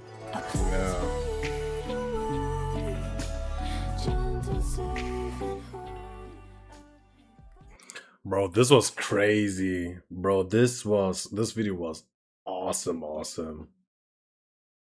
Bro, I can't. Bro, I can't. What did Doctor do, bro, after this happened?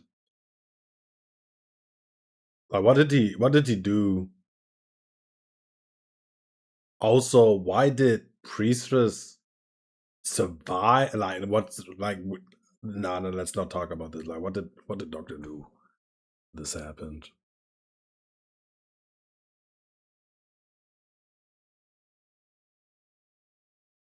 And this is like very. Oh my god, this was like all before wiped out again. Cause like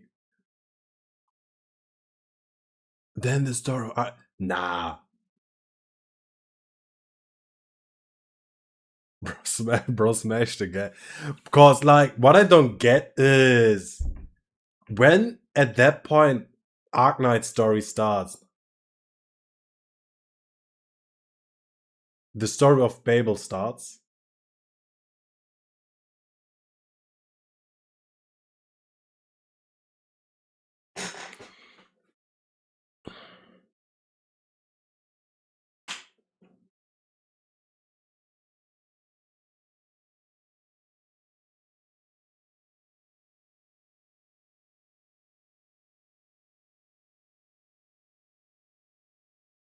Yeah, like basically Teresa. Yeah. Oh, but what I don't get is like I thought in Arknights we see Calcid. What the fuck is Babel? Cause like yeah, but don't we see in the main story Calcid? Oh, it's always memory. Is it always memory? Like past? Is it always past stuff?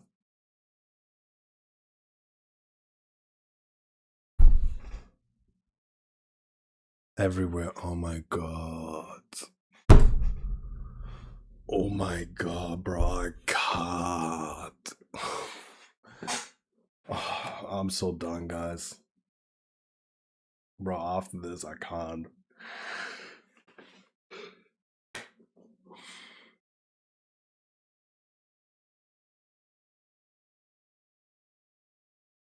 Yeah, Calcid is like she doesn't live, but she's like still like, you know, we still see her and her like and her hear her voice. Like it's like as if we like project that like how like this is like we see this so often in series and anime and stuff, like where we see the dead people we loved and it's like we just imagine them, but it's like they act as if they were like and talk to us as if they would have their own will and stuff, but it's not true. Dang. Yo, I can't. But this was wild.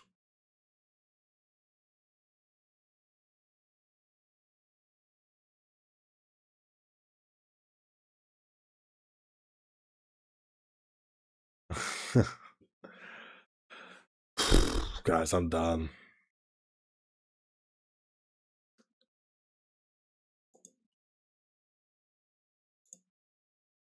Hey, you, yes, you, person who has clicked on my channel. I have noticed you are yet to subscribe. Now, I won't hold you accountable for that, but I will also never forgive your bloodline unless you subscribe. Yeah, that aside, let me give you a breakdown of my channel, brother. as it's a little confusing. So videos is just the most recently uploaded videos, nothing to actually give a shit about there. Unless there's a new video, then watch it. But see, the playlist below that, which is called a best of videos, now see, that is what I recommend checking out. Your boy loves doing many forms of content, either gameplay videos, streams, or scripted videos. And that playlist playlist is filled with my scripted videos, which I also view as the best videos on my channel. If you've watched one of my videos and decided to click on my channel, then I could recommend checking out those videos. They're the best I've made, and I'll continue to update that playlist with even better videos. Now, aside from that, you can see I've uploaded a fair bit of Limbus Company videos. I wouldn't say my channel is about Limbus, but so far I've done a lot of videos about it. But I'm currently moving into more general content, with Limbus remaining one of the series I'll continue to make videos on. There's also the playlist called Past the Live Streams. Now, that playlist is where I keep,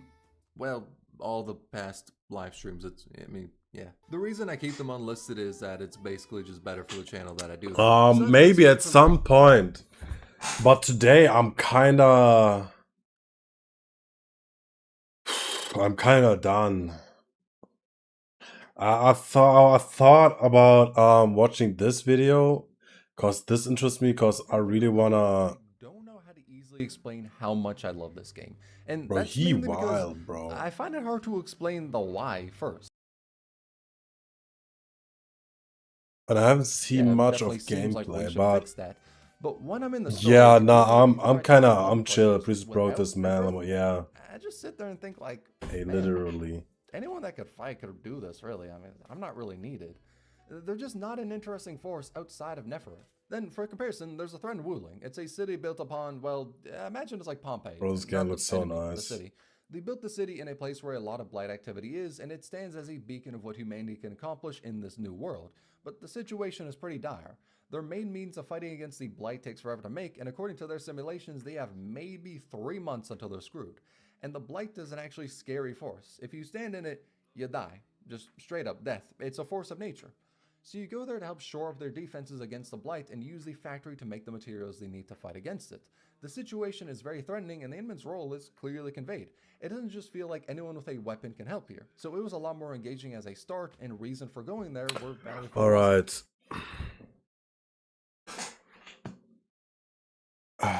Like, bro, I can't right now, literally. Like, this was so much to take in. I kind of don't know what to do with my life right now. Yeah, for sure. Like, there's definitely watching all the PVs now from Arknights. Definitely diving into the Limbus Company story would also be interesting. Maybe watching the anime. But I'm gonna be honest, like this might be hard to do, because right now I wanna spend the time I have in like personal life as much as I can, as much as I can, before Endfields releases. Yeah. But I don't know, I don't know. Yeah, right now I need a break. Definitely. Yeah. I'm literally done. This was crazy. It was so fun. It was so fun to watch.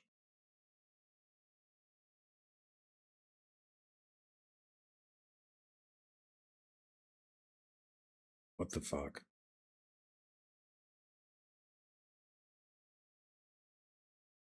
Women.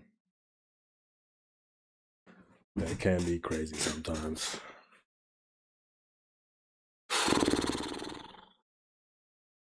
What do we? I can't. Like I wanna. I'm thinking about like what I'm doing next. Yeah, I also had fun watching. This was so awesome, so fun. Thank you for this Mirority as well, and thanks for everybody who tuned in and still watching. Is watching. I hope you had also fun. Damn, like it's like.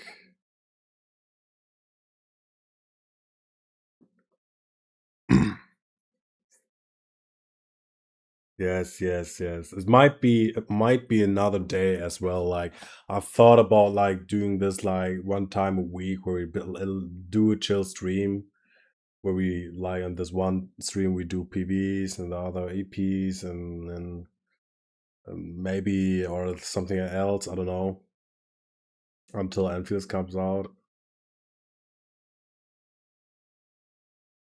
But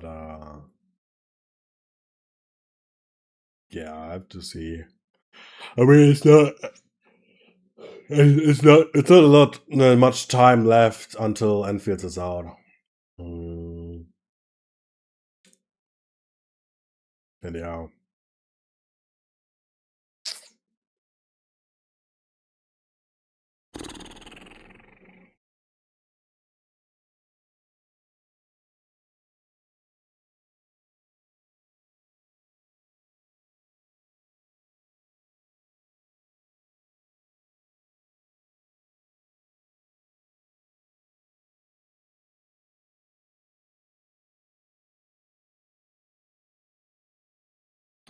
Yeah, no, in my reality, these 2 months until Endfields, it's literally only 1 month. Oh my god.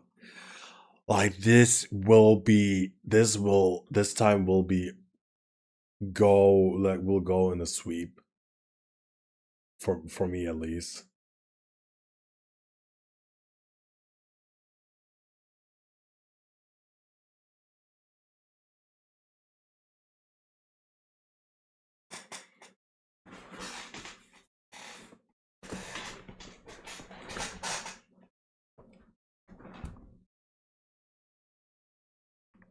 Miroti, are you talking to me or to Justin?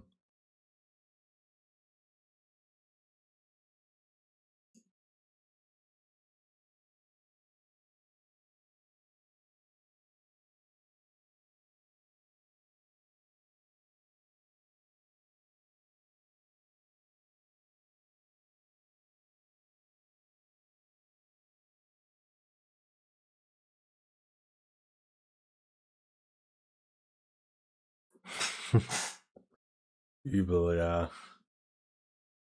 Soonfield, legit, Justin. Oh my god. Also, like, for example, the reason why I also wanted to stop playing ZZZ and Wua and all that is because I wanted to have more time for personal life and better focus on Endfields, prepare for Endfields. But also because I wanted to play other games, normal games, non-gacha games. Because there are like this because there are very nice ones I want to play. So for example, Metaphor or God of War or stuff like that.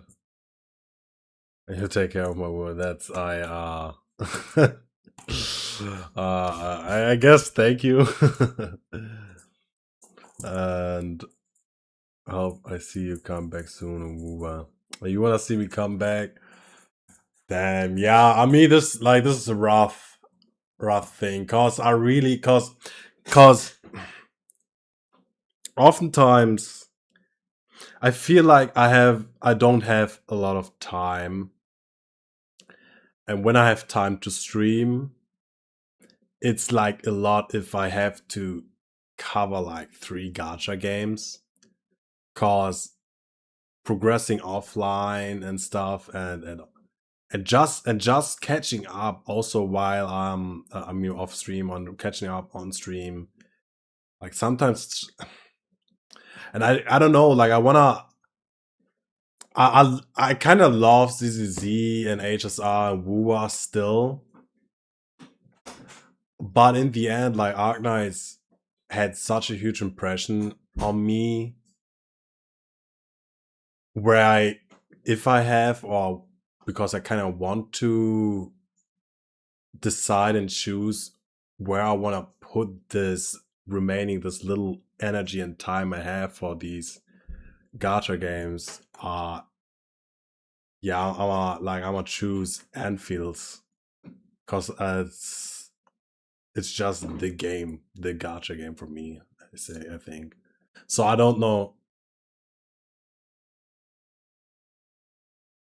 Don't have. I know. But give Wu a patch score when they come out. Exact CP. Okay.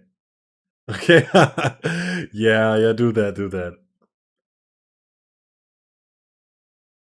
I could Arknights all the time when I want to play other. Yeah, no, with Arknights it's like I don't know, like with these other games. I mean, with Arknights it's kind of not different, but I don't know. It's harder with ZZZ and HSR and WUA. Like coming back to this, it's like when I think about 3.0 and the characters I saw and stuff. Imagine I'm coming back to 3.6. And I think like, okay, there are like some like my older characters will be probably just like not it. Like they won't be probably not good use in the endgame modes. And I have to get these new characters. Let's say I'm gonna get a character in 3.6, but I also need this character released in 3.0 or 3.1. I have to see like when this rerun is coming because like they are needed for this character I just got and stuff. Like this is like, bro, I'm good. With Arknights, I don't really have that feel. Like it's more okayish because of some reasons, but I don't want to get into that. No, they still be fine, maybe.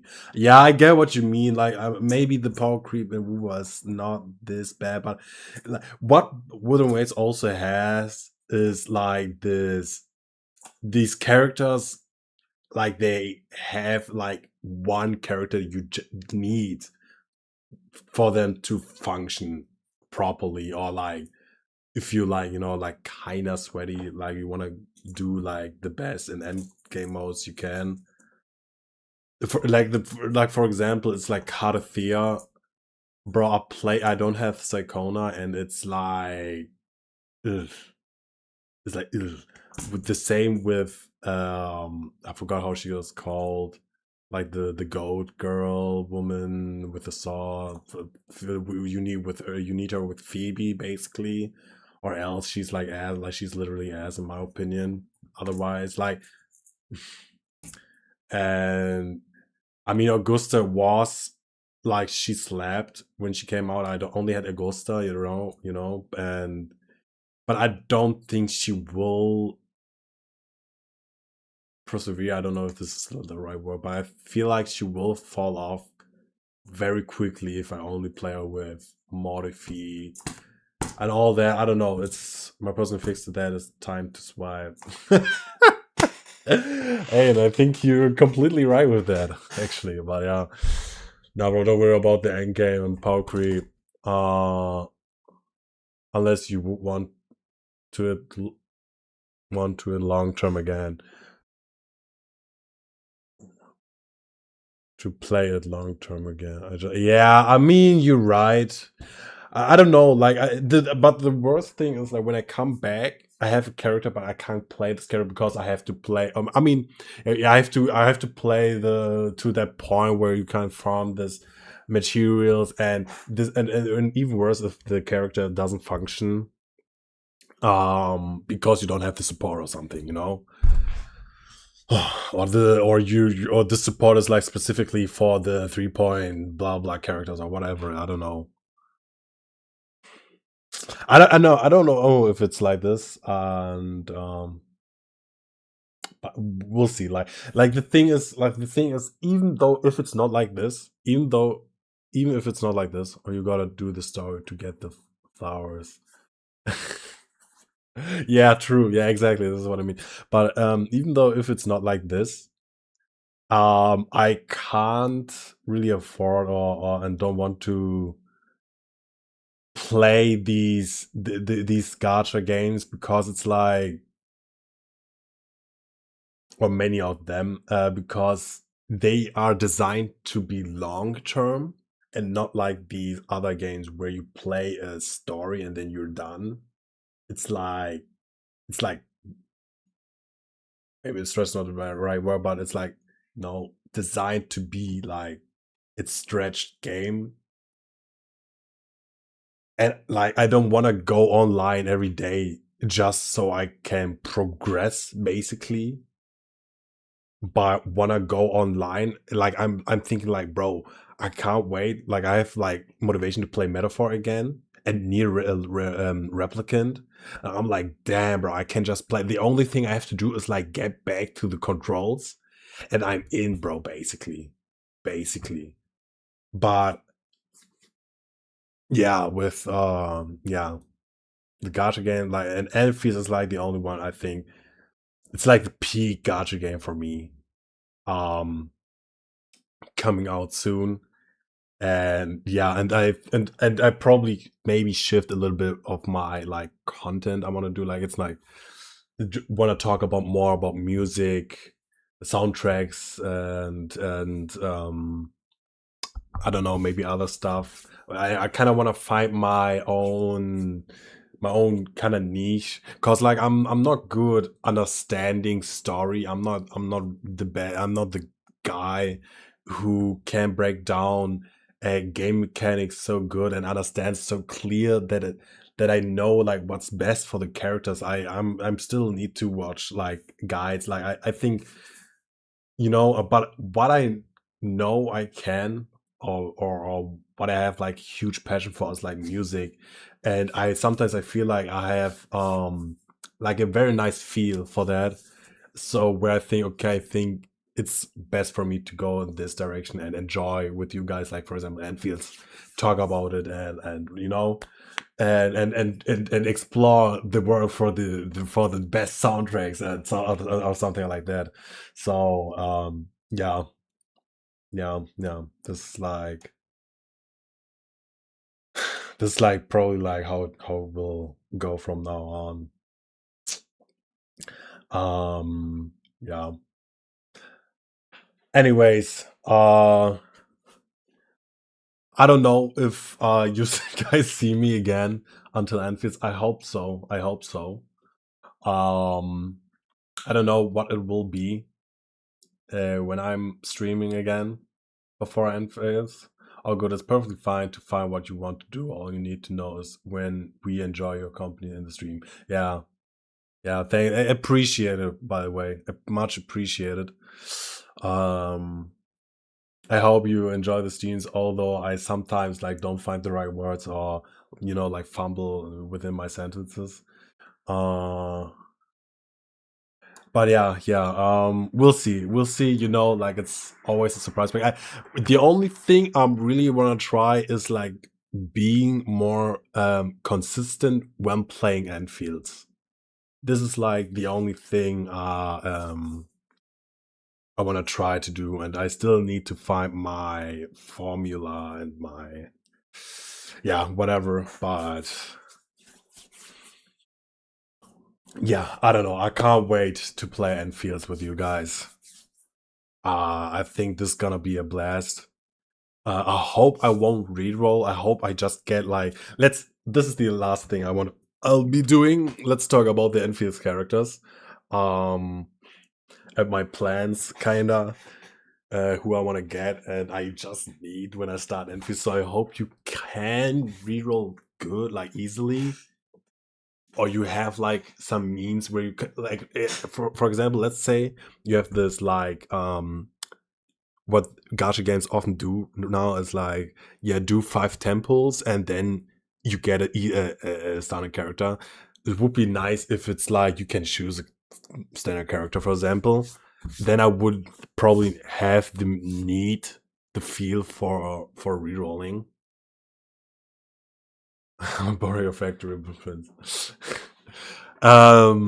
So yeah, let's see if what characters. I also want to know what characters you like. I'll be back in a minute.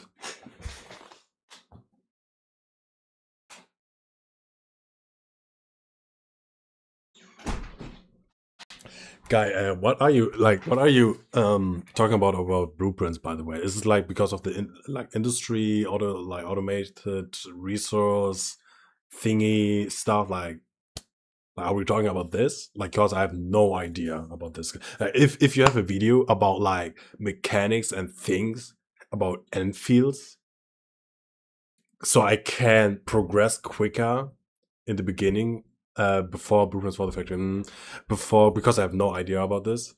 Because I don't want to go into this game like super fresh new, so I can quickly progress and don't feel the need like, okay, I have to read the story, because I'm all like, I always don't want to skip on story kinda when I feel like it's like interesting or could be interesting, or I don't know. And but I don't want to waste time when it's out, as well. I see, that's interesting. That's crazy.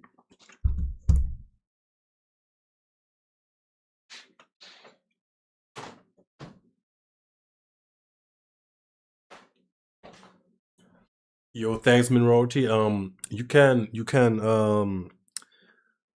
put it on Discord, but you can also send it to me privately. So yeah, it's like kind of sometimes easier for me to like then watch it. I don't know. Yeah. This is also what I got with the factories, but I didn't knew like that you can do like blueprints, and the way you build the factory affects maybe the how many resources you accumulate or whatever. Sounds interesting.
All right. All right. Let's dive into Endfields. Nah, this is not what I want about it. Wherever.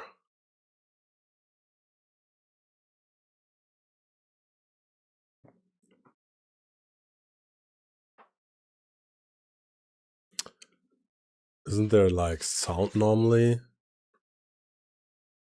Right. Oh yeah, no. Why is there no sound?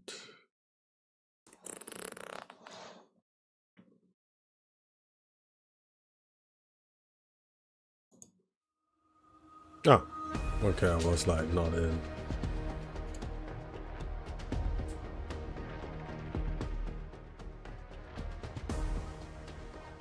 Alright. For crucial characters like Rami IJD, okay. You don't like much characters. I find a lot of characters actually pretty nice.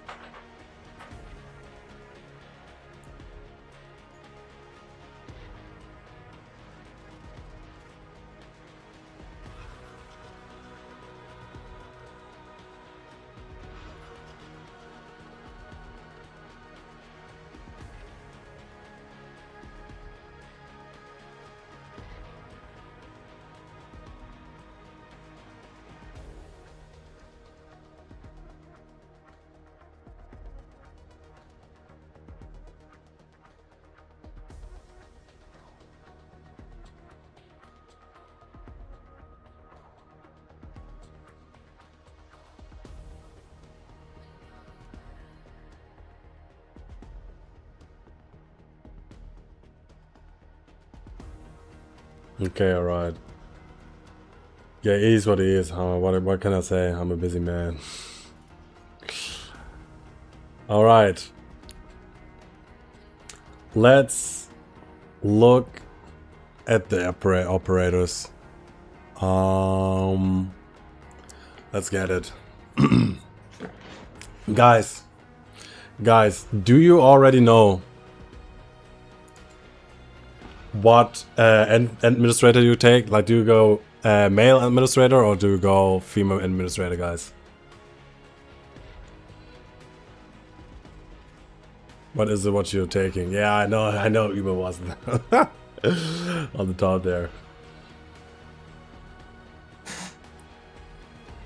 Definitely male. Yeah, I'm also go male actually. I think he looks pretty nice. You can change later. This is cool.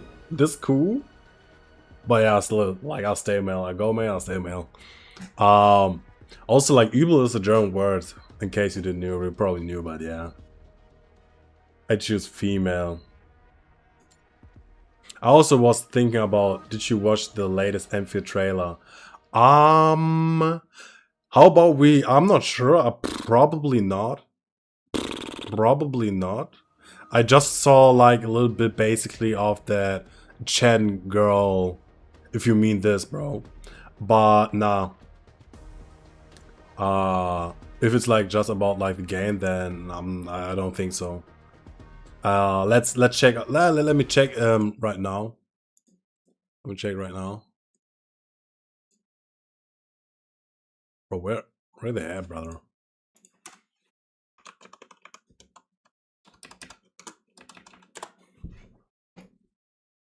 The Shen story trailer. Okay, I kind of saw it basically, but I was also thinking about watching it again. We can do this. We can do this. All right.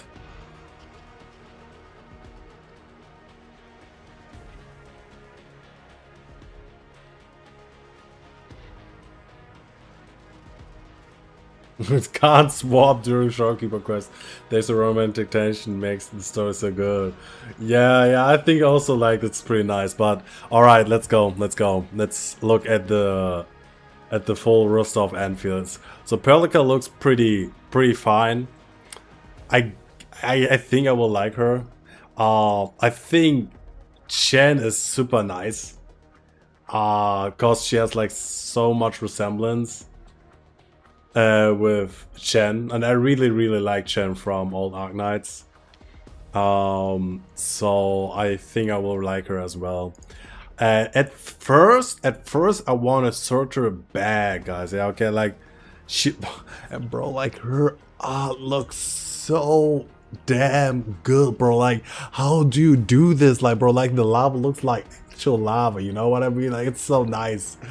I love it. I love this. This, like, what is this, bro? Like, who's like, bro? Like, it looks so nice. I can't describe it even. The floor and it's, I don't know. I always want to say like it's like kind of futuristic touch to it. Love it. Now more like the opposite. I mean, you know what I mean. You know what I mean. It's like, you know, it's like as if it's like a daughter of or something like that. From Chan, but yeah. For Endfields, here's my list: Fluoride, Endfields, Susheng, Chan, and Social and Last Ride. Okay, let's see who they are. Like I can't know who they are by name right now, but it's aside. We'll see.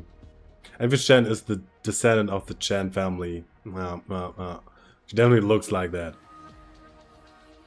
So far, yeah, she looks awesome, but I don't want her that much anymore. I think there are other characters I want more. So Yvonne, almost like a fan favorite, like everybody went like was crazy about her. Kinda, I felt like. In the beginning, I thought I also like her, but I don't like her that much. Actually, yeah, nah, but I don't like her that much anymore. So she wouldn't be someone I want. So like, I think you will get pretty fast one of the standard 6 stars, right? Soldier would be probably one I would be fine with. Gilbert, yeah, doesn't he? Her name isn't Galbrina, her name is Gilberta, guys. Also, I love the nature element. It's like such a cool like concept of an element. Very cool, yeah. I can't wait to see more of it. I haven't seen much of the game, but yeah, Gilberta pretty nice. Can't wait what she can do and stuff. Yvonne is the call. Yeah, really, she kind of is for real. Then we have like Aya Fiala, basically Ardelia. Looks cool as well. Looks very, very nice. But also not someone I necessarily need. Gilberta can. Oh, okay, I see. Interesting. Yeah, like gravity, like kind of gravity-like as well. I would assume. If I get main character, I'm gonna crash out. Yeah. Say although I like this dragon dude. I like this dragon dude here. Kinda. I don't know why, but I still want other characters more. And the next character we have here is Amber, and bro, she looks so nice, bro. She looks hella nice, bro. Literally, I need her. I think she's like my top anticipated character. Like I want to play. And I really, really hope I can get her like quickly. Fine as hell, ultra cool. I don't know. Yeah, I think she's like my favorite of all the like the 6 stars we saw by now. Adelia is an Enfield, which is surprising because she is one of the few operators in Oceania whose authority levels are at critical levels. Yeah. But I mean,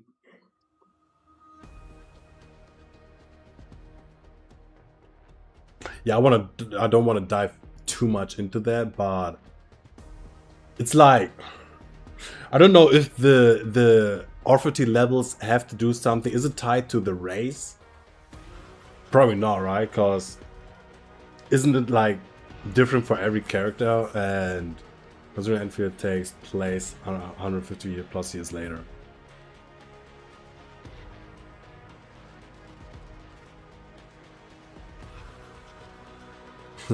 It's not, I'm not, yes, races matter with how often. Ah, okay, interesting. I didn't knew. Okay, yeah, that makes sense then. Okay, alright. I'm not saying the male character isn't good or anything. It's just, I'm a female enjoy, bro. I am myself, bro, but I believe they can do crazy good male characters you also want. Thorns and old pianos, they are just few, like they're like just small examples, but I believe that like that there will be ultra nice cool male characters. There's like this one Russian inspired character we probably see later on as well, and he has sick moves, but I don't like his like overall like character design, so I don't want him, right? But yeah, Amber, ultra nice. Second place is probably Last Ride. Yeah, Last Ride seems gorgeous. I don't know what to say, guys. Breathtaking. Very nice, very cute. Damn, I saw a little bit of what she can do, how she fights.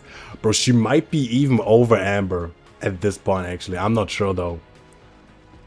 Most male characters is just a combination of cool and female bait. I'm not saying it's not the same as the female characters, it's the truth. You mean like that they are like just the perfect picture of a male character, where they are so cool. Yeah, I guess so. Like I mean, it's like with every character, right? That something of them makes them so interesting and probably also visually pleasing that you like them a lot. Although, like, I think female characters have also like a different aspect to them, which male characters don't have. Like basically the sex appeal, if we are honest. But yeah, I mean, it always goes down to that, I suppose. Last Ride is sarcasm, but oh damn. But a subrace of sarcasm called not Zero, who eats their opponents or their own people to become stronger. Crazy. That's crazy. I didn't know. I'm not saying it's wrong, it's just I'm stating facts. Yeah. Male is female bait. And female is male. Oh, this is what you mean. Ah. I get it now. No, okay, yeah. Yeah, oftentimes it is. I mean, but I want them to do a male character who is male bait, you know what I mean? Like this gotta be possible. For me, old pianos is kind of, but maybe it's like because of like different aspects, because it's Abyssal Hunter reminds me of kind of Blobber, I guess, and I don't know, but yeah. But there's Yuri again. Get us up. Yeah, I'm not sure if this would cut it, but yeah. Yeah, Last Ride, Amber, probably most favorite. Social, not anymore. Bro's talking about fanboys now. This is not what I mean, guys. This is not what I mean. Yeah, so next one we have Li Fang, brother. I don't know. I kind of feel him. I like his vibe, and I don't know, like the energy he gives off, and his splash up, bro. Like he's not even dragging probably, but bro, he kind of like, bro, who's that, bro? Like, is he tied to him, bro? Because like I don't want to mess with him if that's the case. You know what I mean?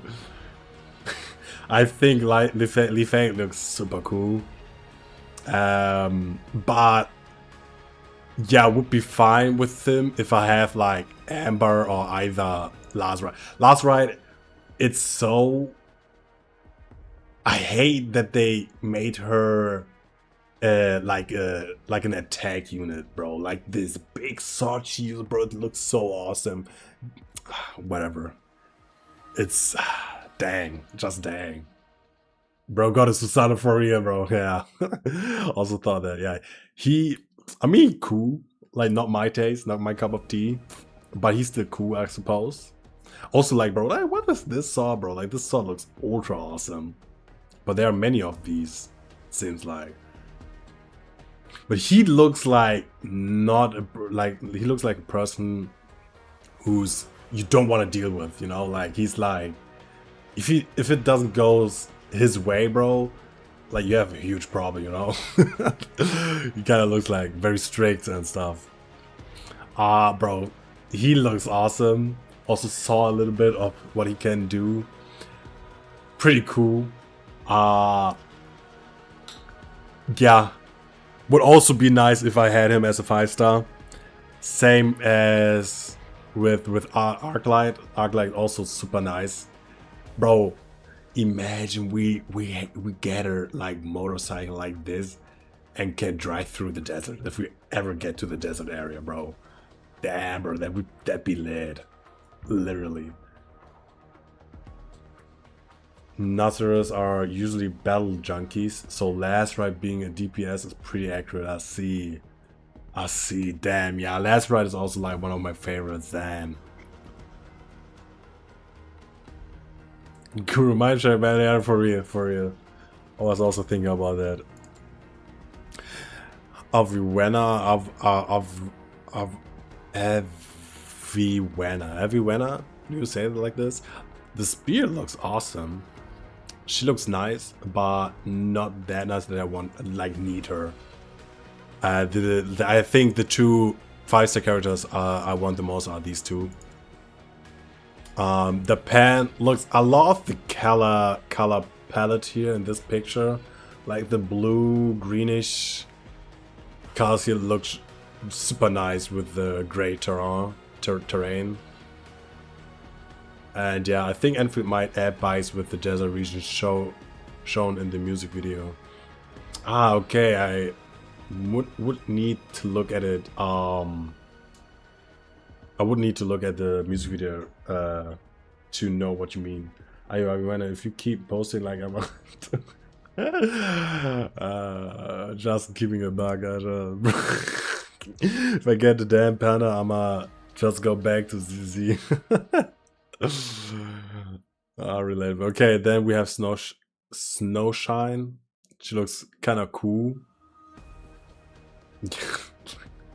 Like this area is like kind of crazy, but I guess we have him. I think he has probably cool moves, but he's like not that persona I'm feeling, you know, like I ride with. I don't know. We have her. She's super nice. She looks awesome. So just Polar Bear, yeah. Ursus, yeah, nice. I wonder, last ride it says Sarkis, okay, but it's like the sub. I suppose Sai is also like the sub species, or is she like full Sarkis?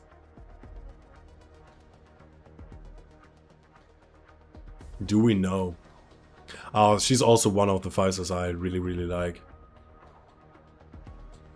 Bro, I can't, like, I'm so anticipated and I'm so ready for Endfields that I can't, like, I hate it when I can't or want specific character so much that I'm like kinda mad if I don't get him. Normal Sarkis. Or a Lich. And I don't know what a Lich is, but yeah. Alright, got it. Give me one. That looks also super awesome. So we have then new 4-stars.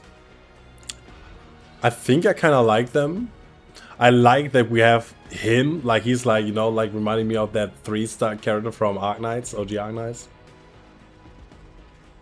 Thank God Uber ain't a 6-star.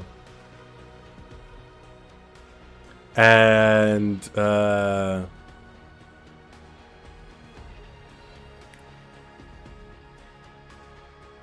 thank God Uber ain't a 6-star. Sorry, I had a brain lag right now. Bro, who him, bro? Like he wild. Bro, I like the sword he has. Looks nice. Is he like Vanguard? Like Defender, yeah. We have also like just 5 classes or something like that, right?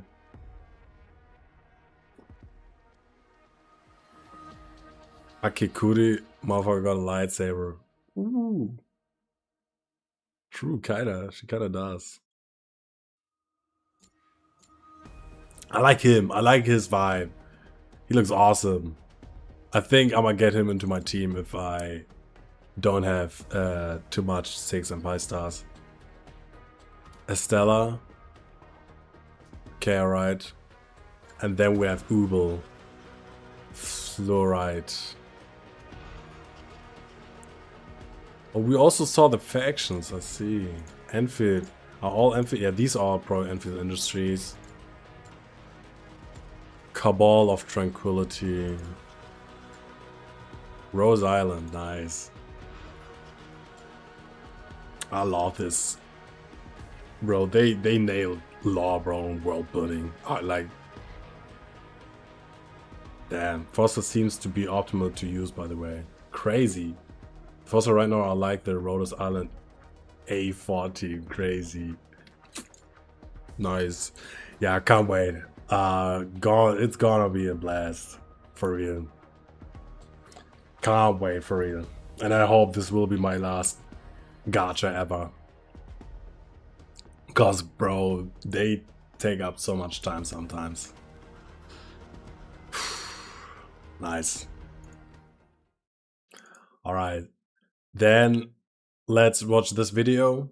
Let's watch the... Maybe quickly before that, let's watch the music video where you also thought maybe we actually get...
Can't wait, bro. Can't effing wait.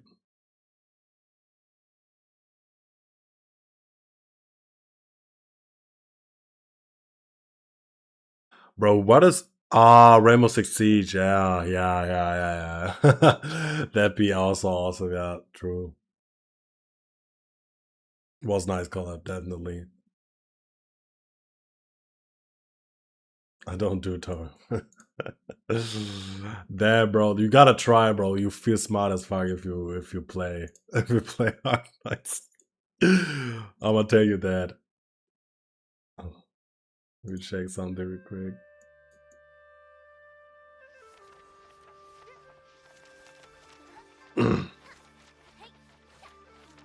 The sword, sovereign of all arms.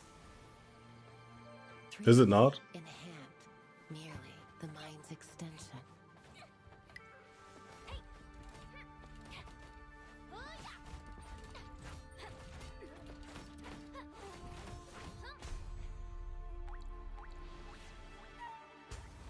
Sword, all right. spirit. Ease, RTS, bro. I don't know what this is supposed to mean.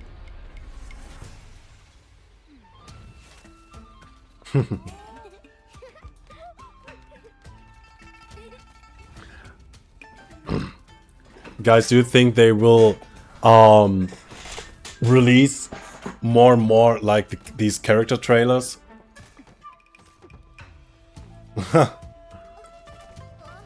All the things she does in her daily time, I suppose. Shen is so clumsy, so cute. With the sword, I can be a hero?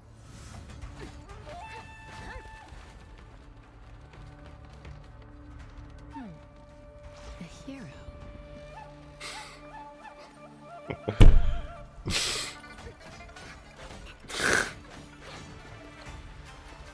Damn, she get. Are we for real? Ah, nah. The hero's sword carries weight. We can walk what?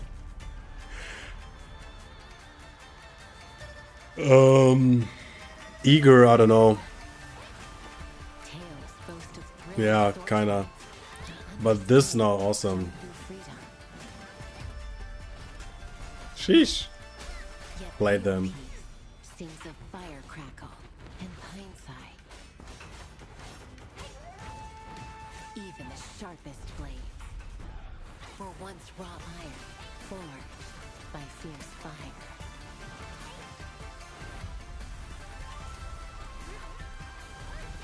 Music also not bad.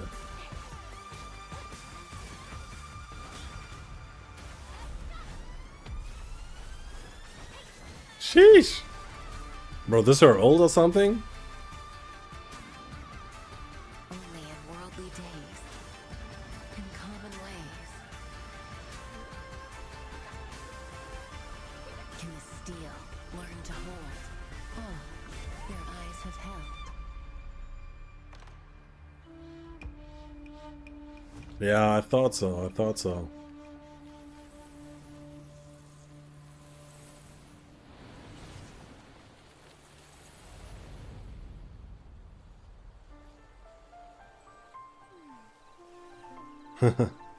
I see.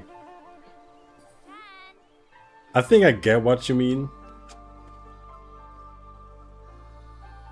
It's about time. I've heard that they took Unity, the game engine, and re-engineered it so they can do Endfields how they wanted to do it and make it look like how it looks like right now. Alright, guys. Nice. Oh, my main phone. Yeah, this is Ahmed. I'm so sorry this happened to you. This piece ass, but hopefully you made a backup. On if not, you should do this in the future now. Cause you is ass. Why is it ass?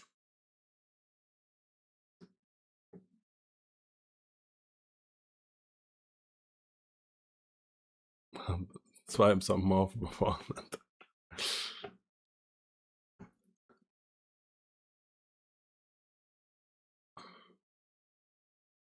Alright, guys. You is unoptimized. Ah, yeah, okay, yeah. Yeah, okay, yeah. Sorry.